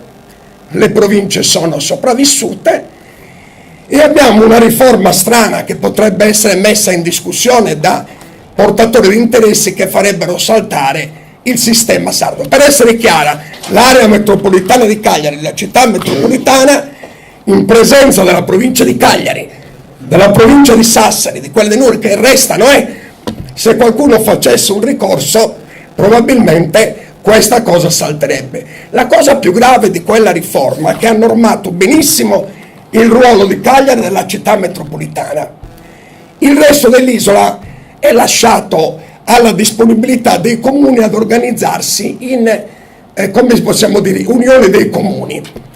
Voi capite che a fronte di un'area che è organizzata con potere e risorse in modo forte, se il resto dell'isola sono unioni dei comuni piccoli, quale rapporto ci può essere nella programmazione regionale, se non quello di un'area, quella cagliaritana, che avrà potere di contrattazione sul bilancio regionale, sulla programmazione regionale? Il resto dell'isola subirà un centralismo regionale e dipenderà, non dico un tempo dicevamo dalle mance, dipenderà dalle benevolenze dei singoli assessori che, ripristinando il più bieco centralismo, vanno nei territori a distribuire un po' di quattrini. Ma insomma, allora io credo che questi 2 esempi ci diano la dimensione, accanto al discorso sulla mancanza di un piano energetico, accanto al discorso su quale tipo di politica industriale, quale tipo di politica agricola, ci danno il senso, e quale tipo di politica turistica, di una regione che non ha un orizzonte programmatico di sviluppo, una missione da dare a quest'isola. Noi stiamo navigando con un governo regionale che sostanzialmente non ha definito per i sardi, tantomeno per sé, la direzione in marcia. Qual è? Dove vogliamo andare a parare? Questo, nel ruolo della regione, nel Mediterraneo, in rapporto col governo nazionale, in rapporto con l'Europa. Io non sono, badate, non sto a nessun ragionamento che significhi separazione. Noi dobbiamo evitare la balcanizzazione. La balcanizzazione va evitata. Io sono perché si promuovano battaglie che ci mettono insieme con lavoratori disoccupati, progressisti, democratici che vogliono cambiare questa regione, questa Italia e questa Europa. Le separazioni, poi ognuno può pensarla come vuole, non mi trovano d'accordo, ma non vi è dubbio che la regione sarda, non avendo definito bene il suo orizzonte, non è nelle condizioni di avere se non una politica subalterna in rapporto al governo nazionale. Non vi è dubbio che non è nelle condizioni di delineare un modello di società, di economia, di istituzioni che in qualche modo segnino la direzione di marcia. E allora noi assistiamo in Sardegna ad una cosa che è molto seria, a un tentativo di gruppi e di persone come sono qui, che da diverse parti contestano della regione per quel che riguarda il PPR, da altre parti per quel che riguarda le bonifiche o le politiche, diciamo così, le mancate politiche di bonifiche e l'inquinamento, da altre parti sulle questioni del lavoro. Il limite di questa realtà è che però ognuna si muove per conto proprio. Segnalano un disagio, sono una ricchezza, ma non risolvono. Così non si risolve la questione di creare, a partire dalla società sarda, un movimento di uomini e donne di buona volontà che decide di costruire un progetto dal basso. Questo progetto, mi dispiace dirlo, nasce dalla consapevolezza che oggi la politica in Sardegna, per come noi la intendiamo, è morta. A novembre e dicembre la politica sarda attraverserà una fase serissima relativa alla questione morale. La questione morale berlinguerianamente intesa, non è una questione di guardie e ladri, nel senso che andrà a giudizio la Barracciu, c'è l'intero gruppo dirigente del PD che è dentro il discorso dei fondi ai gruppi, ma lasciatemelo dire, come se non bastasse, ci sono le questioni che non solleviamo abbastanza, per cui uno, il presidente Arst PD, 2, il presidente del Sarda Leasing PD, Banco di Sardegna, fondazione, ora non riescono a nominare il presidente dell'Areus o Areus, che è diciamo così il servizio, il grande servizio dell'emergenza, perché non si mettono d'accordo questa riforma sanitaria. Allora io non ho nessuna fiducia, ma non per un problema di pregiudizio, per una divergenza con la politica in Sardegna. Questa è una politica che è incapace di darsi un orizzonte programmatico, di darsi un grande progetto di cambiamento, di entrare in sintonia con le persone che in Sardegna vivono condizioni drammatiche, che sono la mancanza del lavoro, le povertà, tutte quelle imprese che attenderebbero una direzione di marcia per sapere su che cosa andiamo, diciamo così, a produrre. Qual è il modello di sviluppo? Perché badate ragazzi, dire che vogliamo lavoro è giustissimo, ma noi dobbiamo sapere che il lavoro viene determinato anche da un'idea di sviluppo che devi avere, di economia. Ma qual è l'idea di economia qui? Non c'è. Allora siamo gravati sul serio di un carico enorme, le persone che in qualche modo si impegnano, che non è solo quello di segnalare una manchevolezza, un disagio, fare una denuncia, è quello di costruire insieme dal basso una proposta alternativa che trovi, attraverso il confronto delle forze in campo, la possibilità di coagularsi attorno ad alcuni temi forti, che dia il senso di una direzione di marcia. Allora anche dentro le forze politiche, quelle forze che sono rimaste ancora positive, oneste, possono, di fronte ad una società che si muove, o una parte di società che si muove, trovare una possibilità di convergenza. Io non sono per una società senza i partiti, parliamoci chiaro, però l'attuale situazione dei partiti drammaticamente mi dice che in via Roma, sede del Consiglio regionale, nelle diverse sedi dei partiti, oggi non ci sono interlocutori né per competenza né per capacità politica, in una gran parte anche direi per questioni di etica, capaci di affrontare le questioni che noi poniamo. Quindi direi a Roberto, benissimo la questione delle 100 piazze, prendiamo contatti con quelle realtà che si muovono sparsi, in ordine sparso, e non si faccia la cozzaglia degli scontenti, no?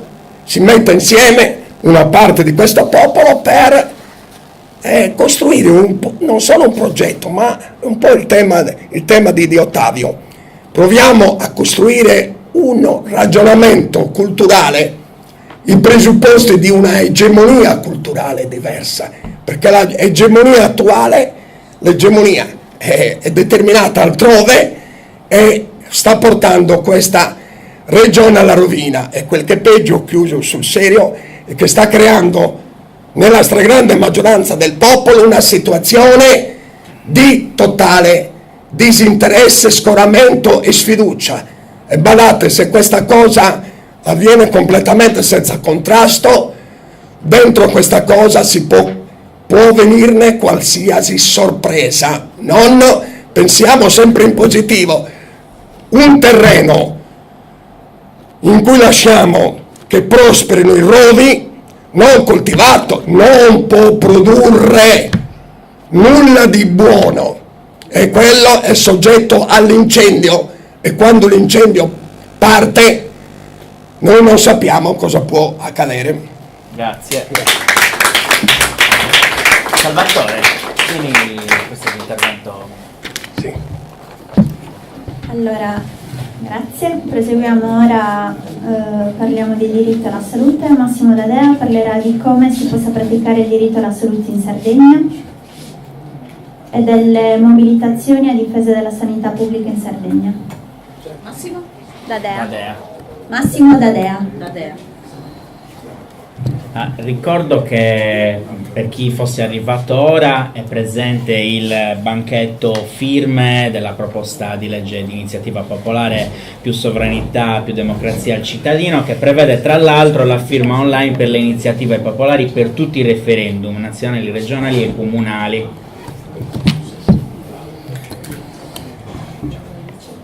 Sì, grazie. Grazie innanzitutto a Manifesto Sardo per aver organizzato un'iniziativa che dire che sia di estrema attualità mi sembra assolutamente pleonastico.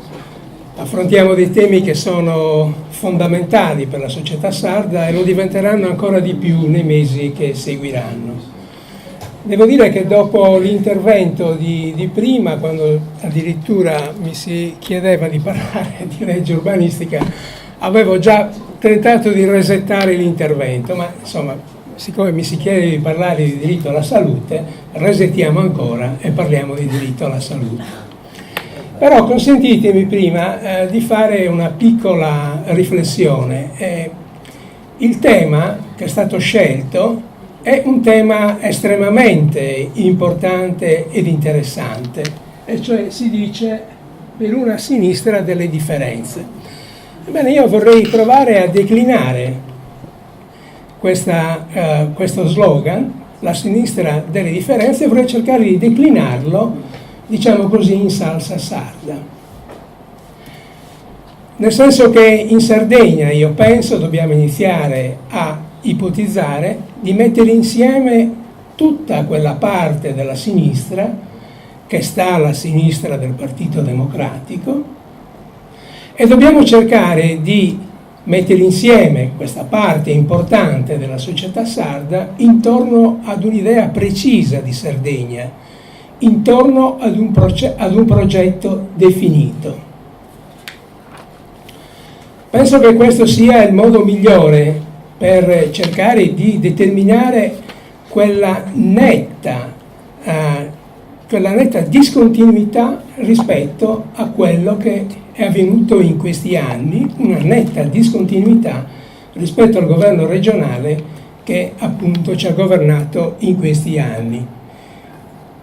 Ma sono altrettanto consapevole che mettere insieme quella parte della sinistra che sta alla sinistra del Partito Democratico probabilmente non è sufficiente e che quindi intorno a quell'idea precisa di Sardegna, a quel progetto di profondo rinnovamento della società sarda, io penso che dobbiamo cercare di associare quella parte che non è minoritaria della società sarda, quella parte che viene definita in modi diversi, che io chiamerò quella parte della società sarda che si riconosce nei movimenti identitari, che pensa ad un diritto all'autodeterminazione e all'autogoverno. Penso che noi dobbiamo cercare di associare questa parte, quella parte naturalmente più realistica, più concreta del movimento identitario, perché penso che noi possiamo fare insieme a loro una parte importante di questo cammino.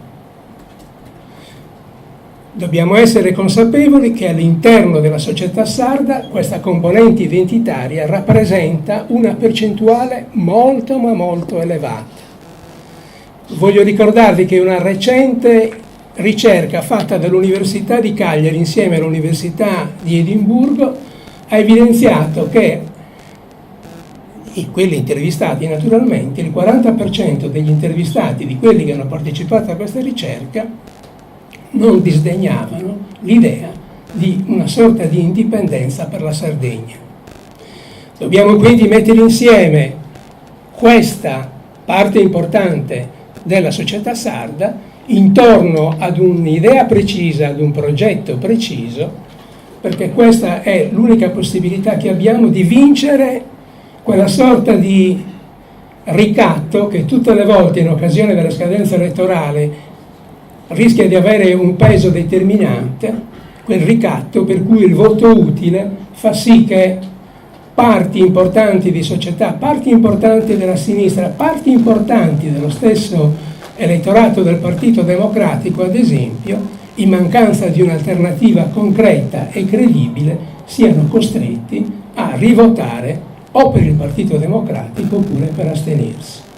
Questo mi pare che sia uno degli obiettivi che noi dobbiamo porci, e quando pensiamo di declinare la sinistra delle differenze dobbiamo pensare, dobbiamo pensare in grande e vedere la società nella sua interezza, la società nella sua interezza e nella sua complessità.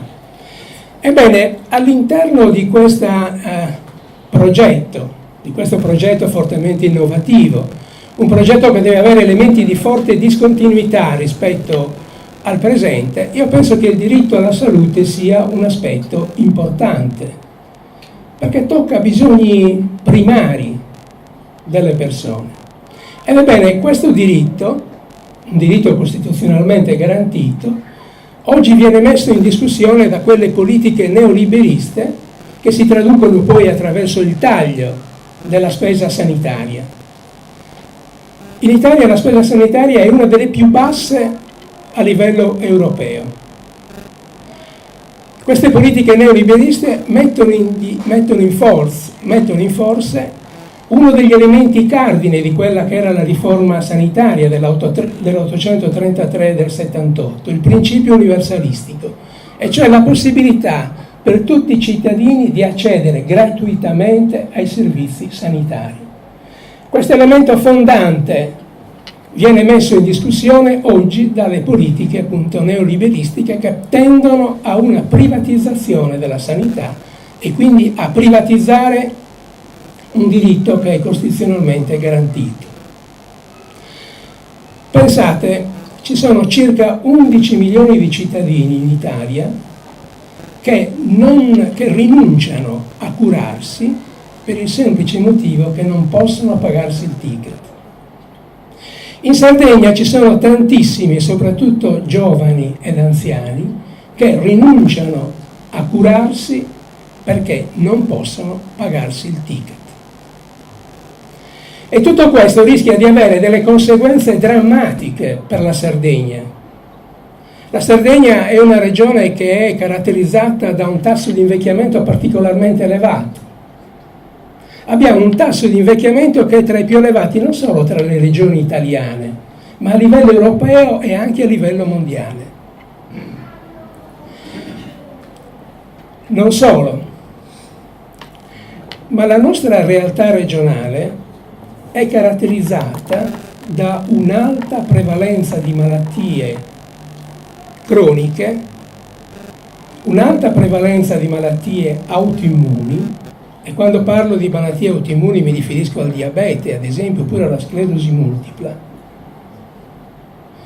Ma la nostra realtà regionale è anche fortemente caratterizzata e colpita da un'alta incidenza della patologia tumorale.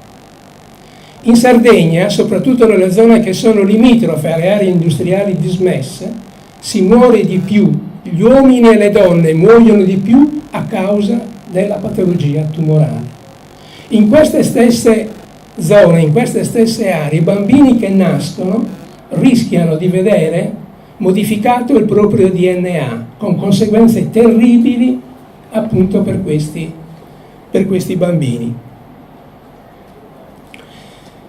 Naturalmente questo avrebbe necessitato, ad esempio per quanto riguarda la patologia tumorale, avrebbe richiesto una maggiore attenzione da parte del governo regionale e soprattutto dell'assessorato alla sanità. Si sono fatte decine e decine di iniziative affinché venisse creato finalmente in Sardegna il registro dei tumori. È stato detto che il registro dei tumori sarebbe stato appunto definito e quindi avviato. A tutt'oggi il registro dei tumori non esiste. La mancanza del registro dei tumori, siamo una delle poche regioni in Italia che non si è dotato di questo fondamentale strumento che serve a combattere la patologia tumorale. Ebbene, noi ne siamo assolutamente privi. La nostra realtà poi, in una realtà come questa, segnata da patologie croniche, da patologie autoimmuni, da patologie tumorali, vede un'organizzazione sanitaria che è particolarmente costosa e inefficiente. Si spende in Sardegna oltre il 50% del bilancio regionale, la spesa sanitaria raggiunge il 50% della spesa dell'intero bilancio regionale. La spesa farmaceutica è una delle più elevate in assoluto a livello nazionale tra le regioni. Il deficit, il disavanzo annuale che si registra in Sardegna è di circa 300 milioni di euro all'anno.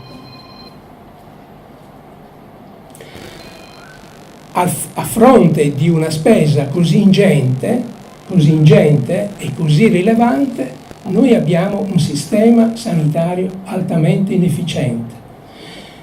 Le liste d'attesa in Sardegna sono particolarmente lunghe, bisogna aspettare mesi per avere delle visite, per avere una coloscopia bisogna aspettare un paio di mesi, per avere una mammografia lo stesso. Ecco quindi, a fronte di una situazione così drammatica per quanto riguarda le condizioni di vita dei cittadini sardi, noi abbiamo un'organizzazione sanitaria particolarmente costosa ed inefficiente.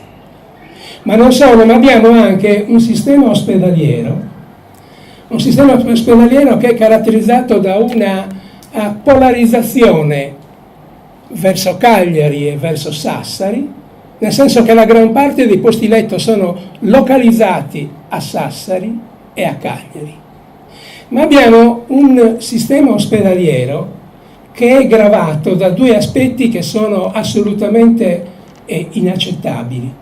Pensate che circa il 70% delle persone che si rivolgono ad un pronto soccorso si rivolgono in maniera inappropriata. Contestualmente noi abbiamo che la gran parte dei ricoveri che vengono fatti all'interno degli ospedali sono inappropriati. Questo significa che i pronti soccorso si ingolfano, che le corsie degli ospedali sono ingolfati da ricoveri assolutamente inappropriati. E sapete perché tutto questo avviene? Avviene per il semplice motivo che non esiste un filtro territoriale, per l'assenza di servizi territoriali di prevenzione. di servizi filtro che possono evitare che gli ospedali vengano ingolfati da tutta una serie di esami, di routine, che impediscono agli ospedali di svolgere la loro funzione primaria, che è quella della diagnosi e della terapia più fine. Ecco, vedete, a fronte di tutto questo, qual è stata la risposta del governo regionale? La risposta del governo regionale rispetto a una situazione così difficile, così complessa, è stata quella di elaborare una sorta di, loro la chiamano di riforma della sanità sarda, ma è una riforma che non tiene conto dell'aspetto peculiare che ha l'organizzazione sanitaria in Sardegna. Una lettura corretta avrebbe portato la giunta regionale a privilegiare il territorio. Il territorio è il nodo cruciale del nostro sistema sanitario. Se noi non creiamo i servizi territoriali, se noi non creiamo una continuità tra l'ospedale e il territorio, ebbene è impossibile riuscire a fare qualunque altra cosa. Ed invece la giunta regionale cosa ha fatto? Ha pensato ad una riforma sanitaria e ha pensato di costruire il nuovo edificio della sanità sarda partendo dal tetto e non dalle fondamenta. Ed allora, se il nodo è il territorio, la giunta regionale quello che ha fatto è partire dalla ASL unica. Anche qui riprendendo un concetto che poi ha utilizzato anche, per esempio, per il sistema territoriale. Come si affronta la complessità? Si affronta la complessità riducendola a una. Si affronta la complessità riducendola all'unità. C'erano 8 ASL e sono state ridotte a una. Si crea una macrostruttura di difficile costruzione, ma soprattutto nella consapevolezza che le grandi macrostrutture sono di per sé fonti di sprechi e di inefficienze e anche di corruzione. E gli operatori sanitari già oggi che l'ASL unica è stata creata toccano con mano queste inefficienze. Il secondo atto di questa cosiddetta riforma sanitaria è stato il riordino della rete ospedaliera che, come voi sapete, è all'attenzione in questi giorni del Consiglio regionale, un riordino della rete ospedaliera che ha suscitato delle reazioni molto forti. Ha suscitato delle reazioni molto forti da parte dei territori. Ci sono state manifestazioni anche rabbiose da parte di territori importanti della realtà regionale. Ma c'è stata anche una reazione per la prima volta molto forte da parte degli operatori sanitari. Per la prima volta c'è stato un manifesto predisposto dalle associazioni mediche, dalle associazioni dei veterinari, dalle associazioni dei farmacisti e dei biologi, che ha detto in maniera chiara alla Giunta che questa riforma sanitaria penalizza fortemente i cittadini, penalizza fortemente i territori, penalizza fortemente gli operatori sanitari. Quello che avrebbe dovuto fare un governo regionale attento ai bisogni di salute dei cittadini sardi avrebbe dovuto fare esattamente il contrario. Partire dal territorio, creare i servizi territoriali, poi creare il servizio di emergenza-urgenza, quello cioè che è capace di intervenire anche nei territori più lontani con efficacia e con tempestività quando c'è la necessità di interventi, e poi eventualmente mettere mano al riordino della rete ospedaliera. Ecco, tutto questo per dire che abbiamo focalizzato la nostra attenzione sul diritto alla salute in Sardegna. Ma il diritto alla salute alla Sardegna, così come viene inteso da questo governo regionale, è, esemplificativo di come si possano mistificare i bisogni dei cittadini, di come si possono cioè stravolgere le esigenze dei cittadini, le esigenze degli operatori sanitari. Così come è venuto costruendosi questa ipotesi di riforma, lo dicevo prima, riproduce un concetto che questo governo regionale ha utilizzato anche per altre cosiddette riforme. La riforma degli enti locali territoriali risponde esattamente allo stesso concetto. Si affronta la complessità come si aboliscono le province, si crea l'area metropolitana di Cagliari, si riduce la complessità ad uno. Intorno all'area metropolitana di Cagliari c'è il deserto. E questo concetto, badate, è un concetto che è stato trasferito a cascata da chi? Ma dai governi nazionali, ad iniziare dal governo Renzi. Quando Renzi ha messo mano, voleva mettere mano alla Costituzione, voleva rottamare la Costituzione, al fondo di questa rottamazione c'era una concezione secondo cui tutto deve essere accentrato. Tutto deve essere accentrato e tutto deve essere centralizzato nelle mani appunto del governo nazionale. C'è il criterio che si possa governare meglio, si possano governare meglio le complessità se queste complessità vengono gestite a livello centrale. C'è la negazione quindi del territorio, c'è la negazione dell'autonomia, c'è la negazione di quel sistema autonomistico che ha caratterizzato la nostra storia nazionale e che quella rottamazione voleva cancellare definitivamente. Ecco quindi, io mi accingo a concludere dicendo che se vogliamo costruire un progetto di Sardegna credibile, che rappresenti un'alternativa rispetto a quel modello di sviluppo che è andato creandosi in tutti questi anni, io penso che noi dobbiamo partire dai bisogni primari dei cittadini. E non dobbiamo pensare che i bisogni primari dei cittadini siano cose di secondo piano e che quindi dobbiamo invece occuparci delle grandi strategie. Occuparci dei bisogni primari dei cittadini penso che sia il primo tassello, il primo mattone di un progetto che possa consentire di mettere insieme quella parte della sinistra che sta alla sinistra del Partito Democratico e quella parte di società sarda che definiamo identitaria, con la quale possiamo fare un cammino importante del nostro tragitto e che ci possa portare veramente a creare una realtà diversa rispetto a quella che viviamo. Grazie Massimo. Di urbanistica ne parliamo un altro giorno.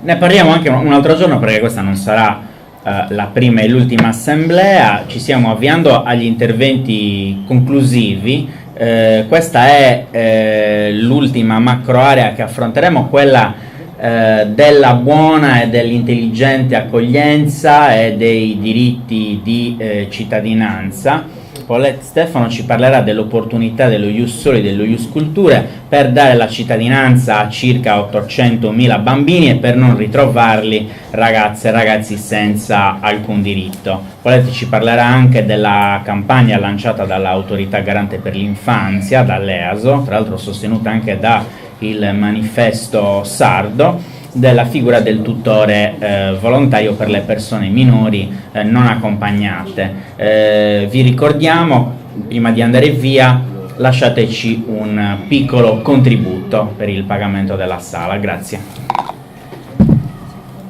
Allora, buonasera a tutti. Allora, io faccio parte di quel gruppo, di quel milione ormai di ragazzi e ragazze, di italiani senza cittadinanza. Io da qualche mese che ci metto la faccia, perché credo che sia necessario far sapere a tutti che non stiamo chiedendo un regalo, non stiamo chiedendo un dono della grazia divina, ma stiamo chiedendo un diritto che ci è stato vietato da anni. Ok, io vivo qui da 20 anni e non possiedo ancora la cittadinanza italiana.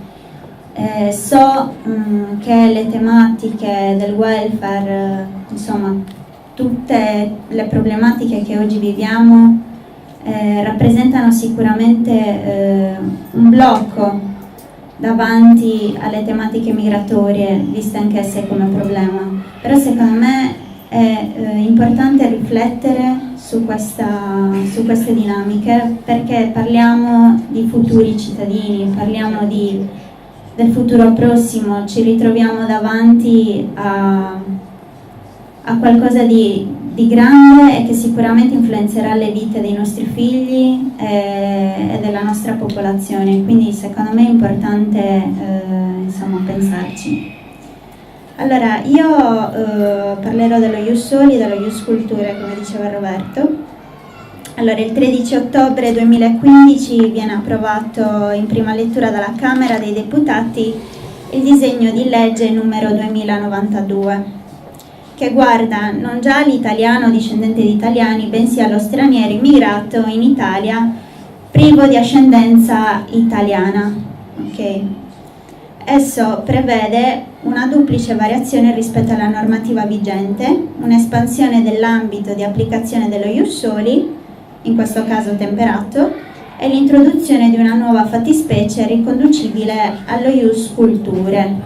Ok.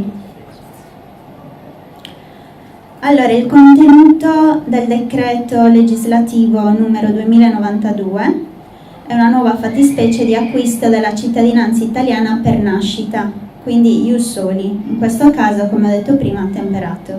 Vi si prevede che acquisti la cittadinanza per nascita chi è nato nel territorio della Repubblica da genitori stranieri, dei quali almeno uno sia in possesso del diritto di soggiorno permanente o del permesso di soggiorno di lungo periodo. Dunque si tratta di acquisto di diritto della cittadinanza decisivo sul requisito il soggiorno per almeno 5 anni in Italia. Che cosa vuol dire? Allora, il permesso di soggiorno di lungo periodo non viene regalato ai migranti, ok? Ci sono dei requisiti per poterlo acquisire e sono la titolarità da almeno 5 anni di un permesso di soggiorno in corso di validità, quindi regolare, un reddito non inferiore all'importo annuo dell'assegno sociale, ok? Che ricordo non è semplice da raggiungere per chi ha deciso di studiare come me, per esempio. Io soltanto quest'anno ho potuto avere il permesso di soggiorno di lungo periodo perché, insomma, nel mentre che studiavo, lavoravo e per fortuna sono riuscita ad acquisirlo. C'è la disponibilità di un alloggio, è necessaria la disponibilità di un alloggio che risponda ai requisiti di idoneità previsti dalla legge e il superamento di un test di conoscenza della lingua italiana. Quindi non è che questo Ius Soli temperato è previsto per cittadini sprovvisti che arrivano ieri e hanno la cittadinanza domani, non è così. Purtroppo tra media e dinamiche politiche che cercano di cavalcare l'onda della paura ci stiamo passando noi. E questo non è assolutamente corretto per persone che vivono qui da 20-30 anni, come mia madre e tante altre persone che conosco. Tale permesso di soggiorno, quindi di lungo periodo, non può essere rilasciato agli stranieri pericolosi per l'ordine pubblico e la sicurezza dello Stato. Quindi, ripeto, se uno straniero ha commesso qualche reato, questo permesso di soggiorno se lo può anche scordare. Ve lo dico con certezza e fermezza perché frequento l'ufficio migratorio di Cagliari della Questura da molti anni. La normativa vigente afferma invece che lo straniero nato in Italia da genitori stranieri non possa acquisire appunto la cittadinanza. Soltanto al compimento del 18° anno di età può fare la richiesta e ha solo un anno di tempo per poterla fare. Quindi un bambino arriva a 18 anni, dopodiché deve, diciamo, sbrigarsi per fare la richiesta. Questo solo se durante i suoi 18 anni è rimasto in territorio italiano. Allora, poi un'altra fattispecie nuova di acquisto della cittadinanza italiana è previsto in seguito al percorso formativo, ossia lo Ius Culturae. Essa è oggetto dall'articolo 1,1 lettera D del disegno di legge. Si introduce una modalità di acquisto della cittadinanza inedita per l'ordinamento italiano. Beneficiario è il minore straniero che sia nato in Italia o vi abbia fatto ingresso entro il compimento del 12° anno di età. Quindi io rientrerei in questa clausola, diciamo, per lo ius culturae, perché sono arrivata qui in Italia a 9 anni.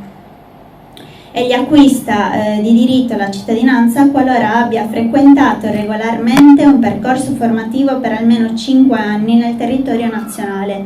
Tale formazione consiste in 1 o più cicli presso istituti appartenenti al sistema nazionale di istruzione o percorsi di istruzione e formazione professionale triennale o quadriennali, idonei al conseguimento di una qualifica professionale. Anche per tale nuova fattispecie mediante dichiarazione di volontà. Quindi un immigrato che ha seguito un percorso formativo nello Stato italiano deve anche esprimere la volontà di diventare cittadino italiano.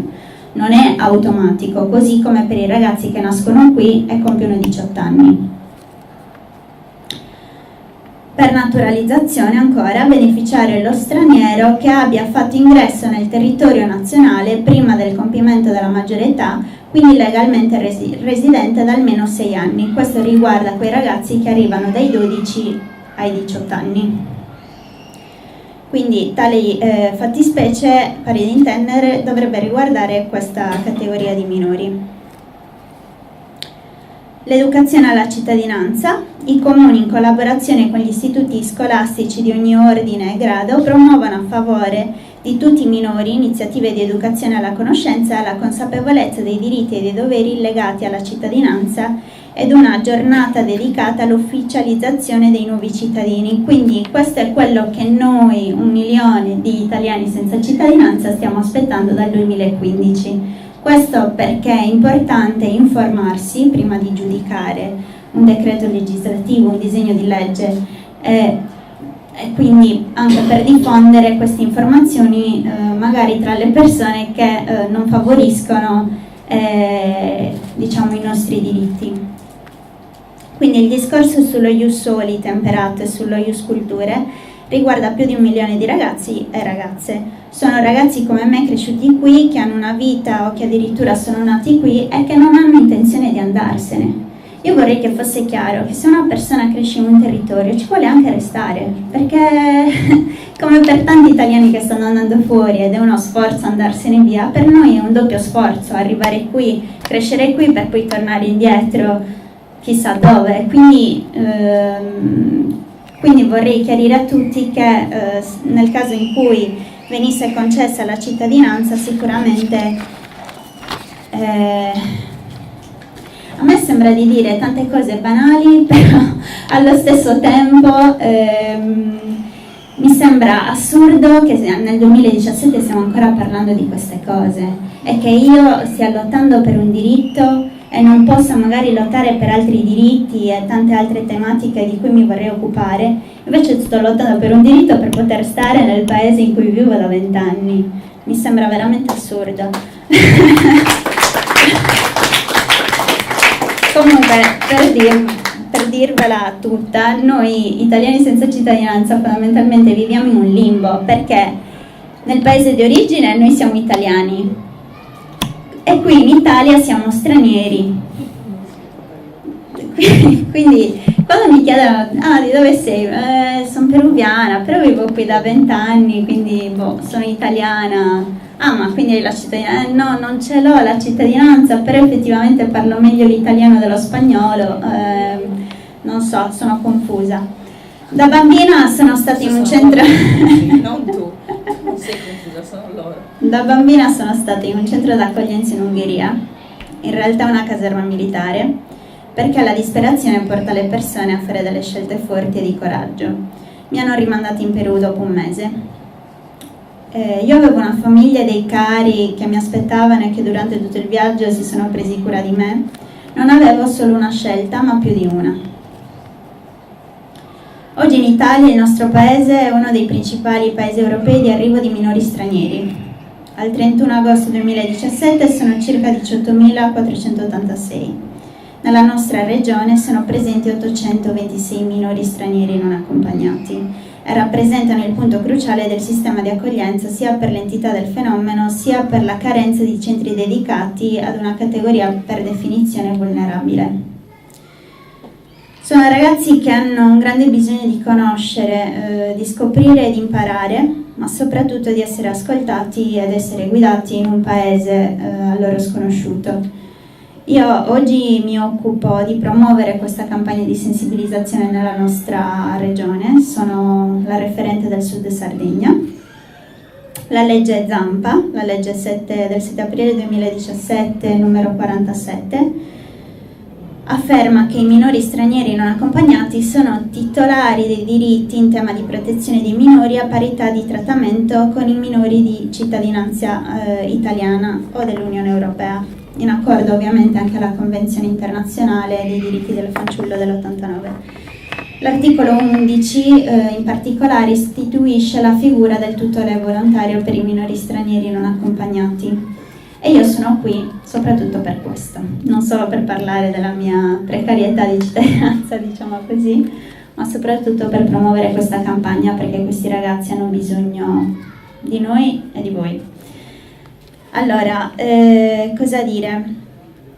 La figura del tutore volontario. Chi è il tutore volontario? Ha almeno 25 anni. È una persona che crede che attraverso queste attività e azioni concrete si possa generare un processo di inclusione e integrazione da entrambe le parti, quindi sia attraverso, diciamo, la conoscenza tra cittadini autoctoni e immigrati si possano creare dei meccanismi di integrazione. È una persona che tutela l'interesse superiore del minore, che lo ascolta e che lo guida.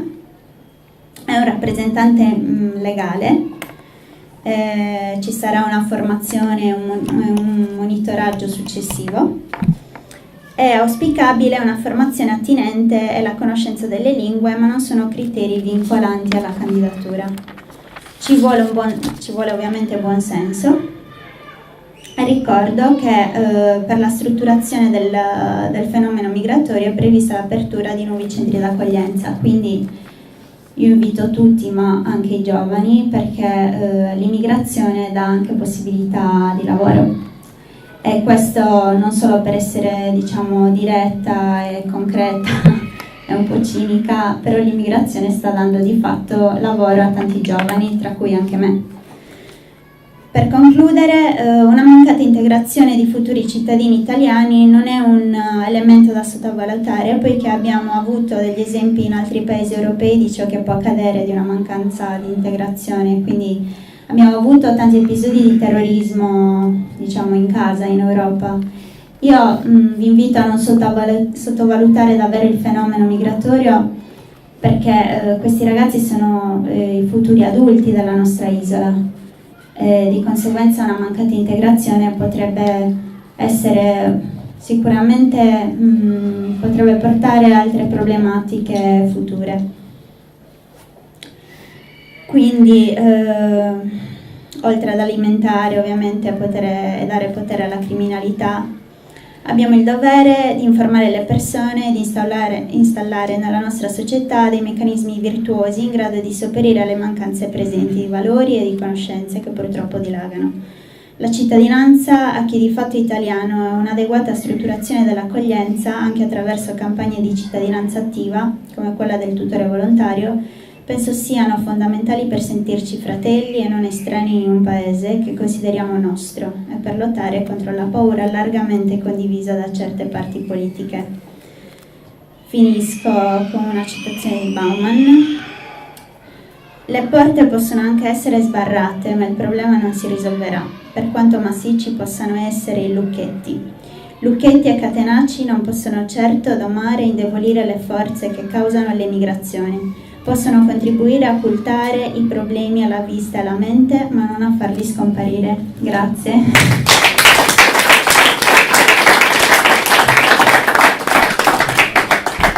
Aspetta, possiamo finire? Certo. Allora, per chi facesse parte di associazioni o chi fosse interessato a candidarsi come tutore volontario,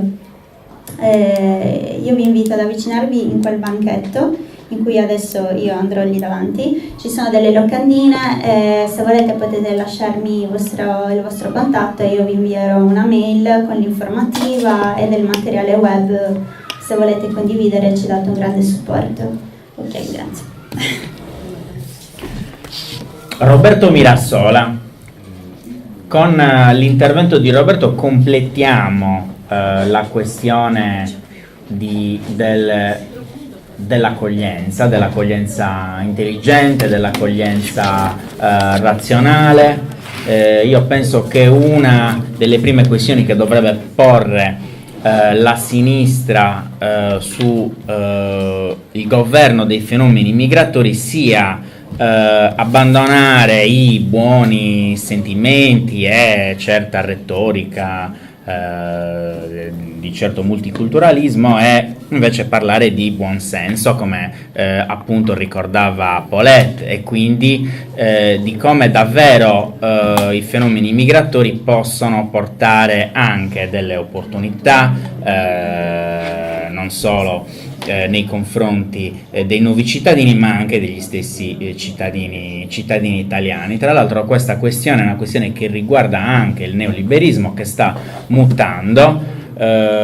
Si parla sempre meno di deregolamentazione dei mercati finanziari e sempre più di protezione e di autoritarismo, cioè il volto più disumano del neoliberismo lo stiamo subendo e l'abbiamo subito ad agosto con il codice Minniti alle ONG e con i decreti Minniti e Orlando.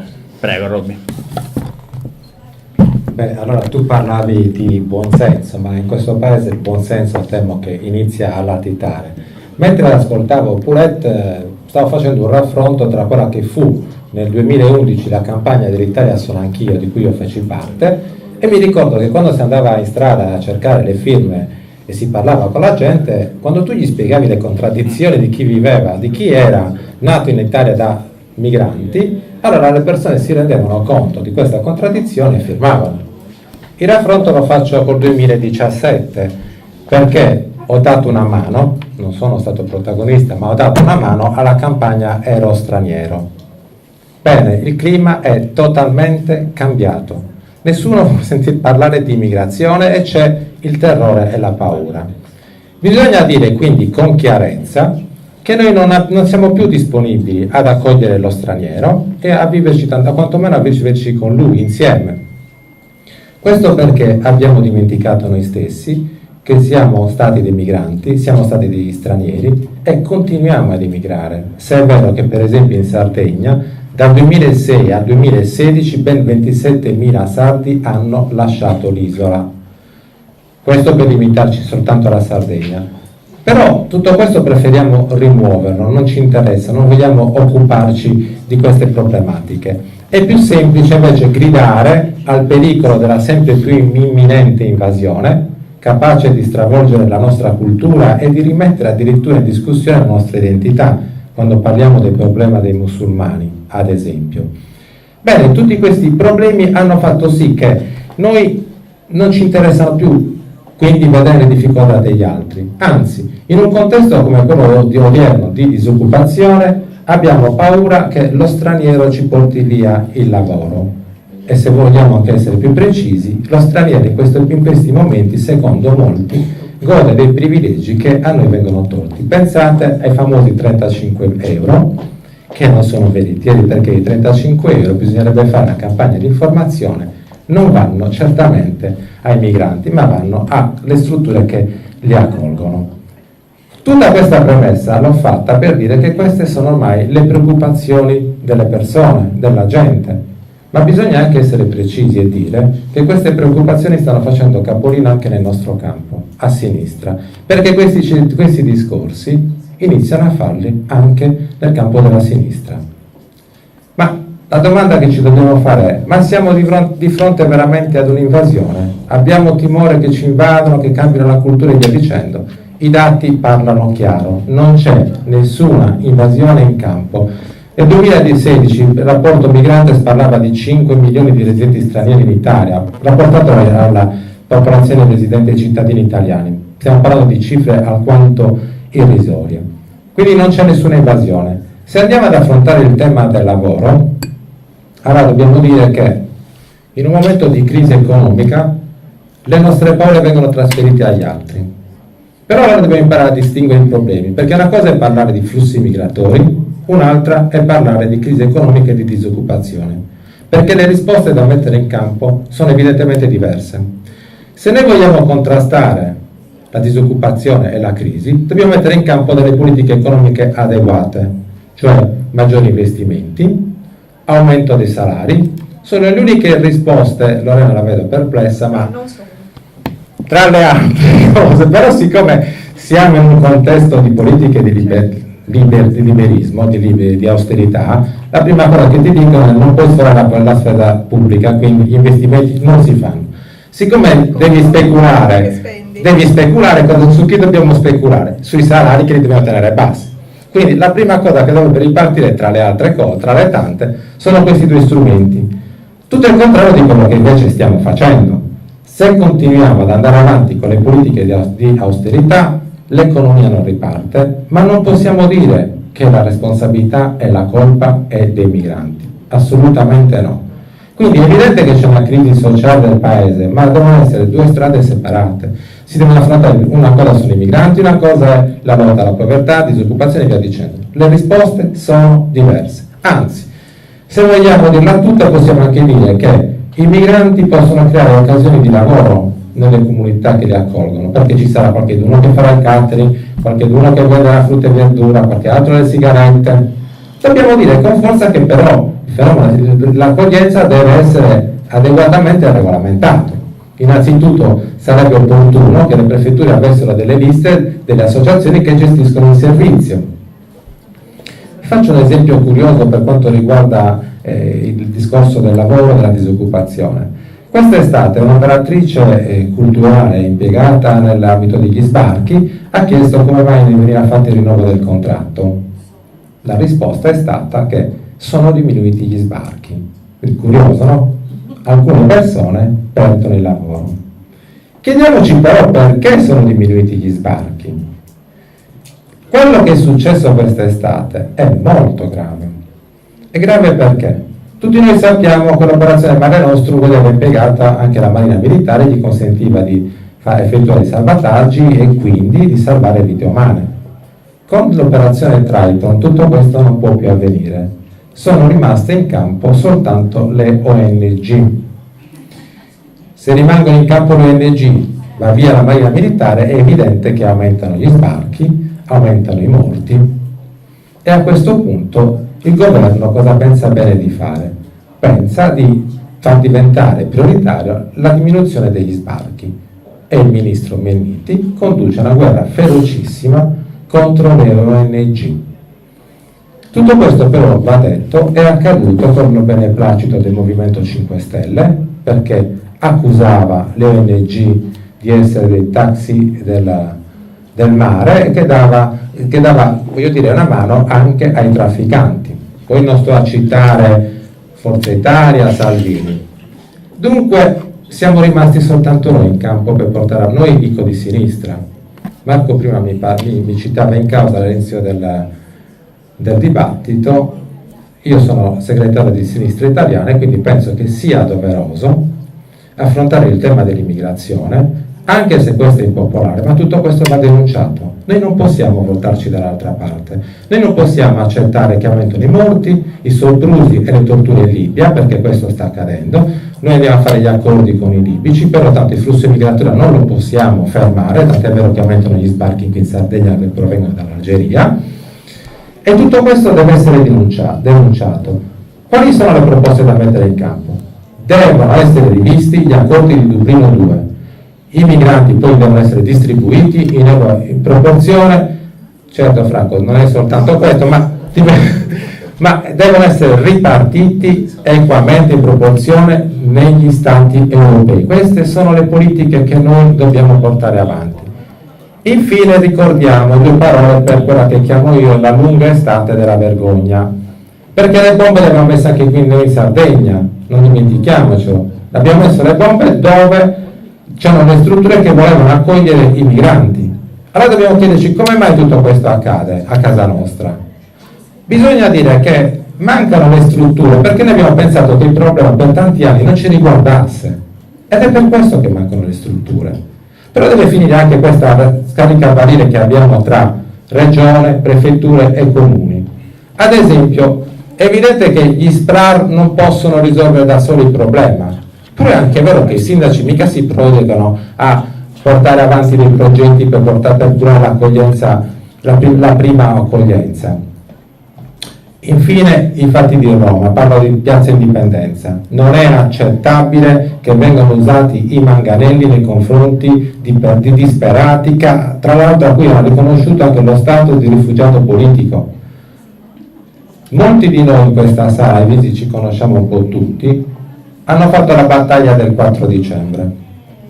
Abbiamo vinto il referendum, ma abbiamo l'impegno anche, soprattutto, di far sì che la Costituzione sia attuata. La Costituzione nostra prevede l'allargamento dei diritti, non il restringimento. E tra l'altro, se andiamo a leggercela, ci ricorda che noi viviamo in uno stato di diritto, non certo in uno stato di polizia. Grazie. Grazie Roberto anche per il suo intervento sintetico. Ci avviamo alla conclusione. Io penso che le migliori conclusioni che possiamo fare dell'assemblea di stasera siano sicuramente quelle di rivederci presto, di riorganizzare un'assemblea tematica, di estendere questo invito alla partecipazione anche agli altri territori, di coinvolgere il maggior numero non solo di persone ma anche di organizzazioni, comitati e associazioni che sono quotidianamente nella loro realtà impegnate nel praticare il conflitto sociale. Vi ricordo che questa assemblea sarà rimandata da domani mattina in differita, in audio nelle pagine del Manifesto Sardo. Alcuni interventi scritti, tra cui quello di Vito Biolchini, che per motivi di tempo non leggiamo, ma sarà ripubblicato insieme a quello di Marta Ecca, che ha fatto un'analisi e una riflessione sul linguaggio dell'odio, che è molto importante contrastare all'interno del web e dei media. Vi ricordo che abbiamo necessità anche di pagare questa sala, quindi qualche euro lasciatelo quando andate via. Grazie, buona serata e arrivederci.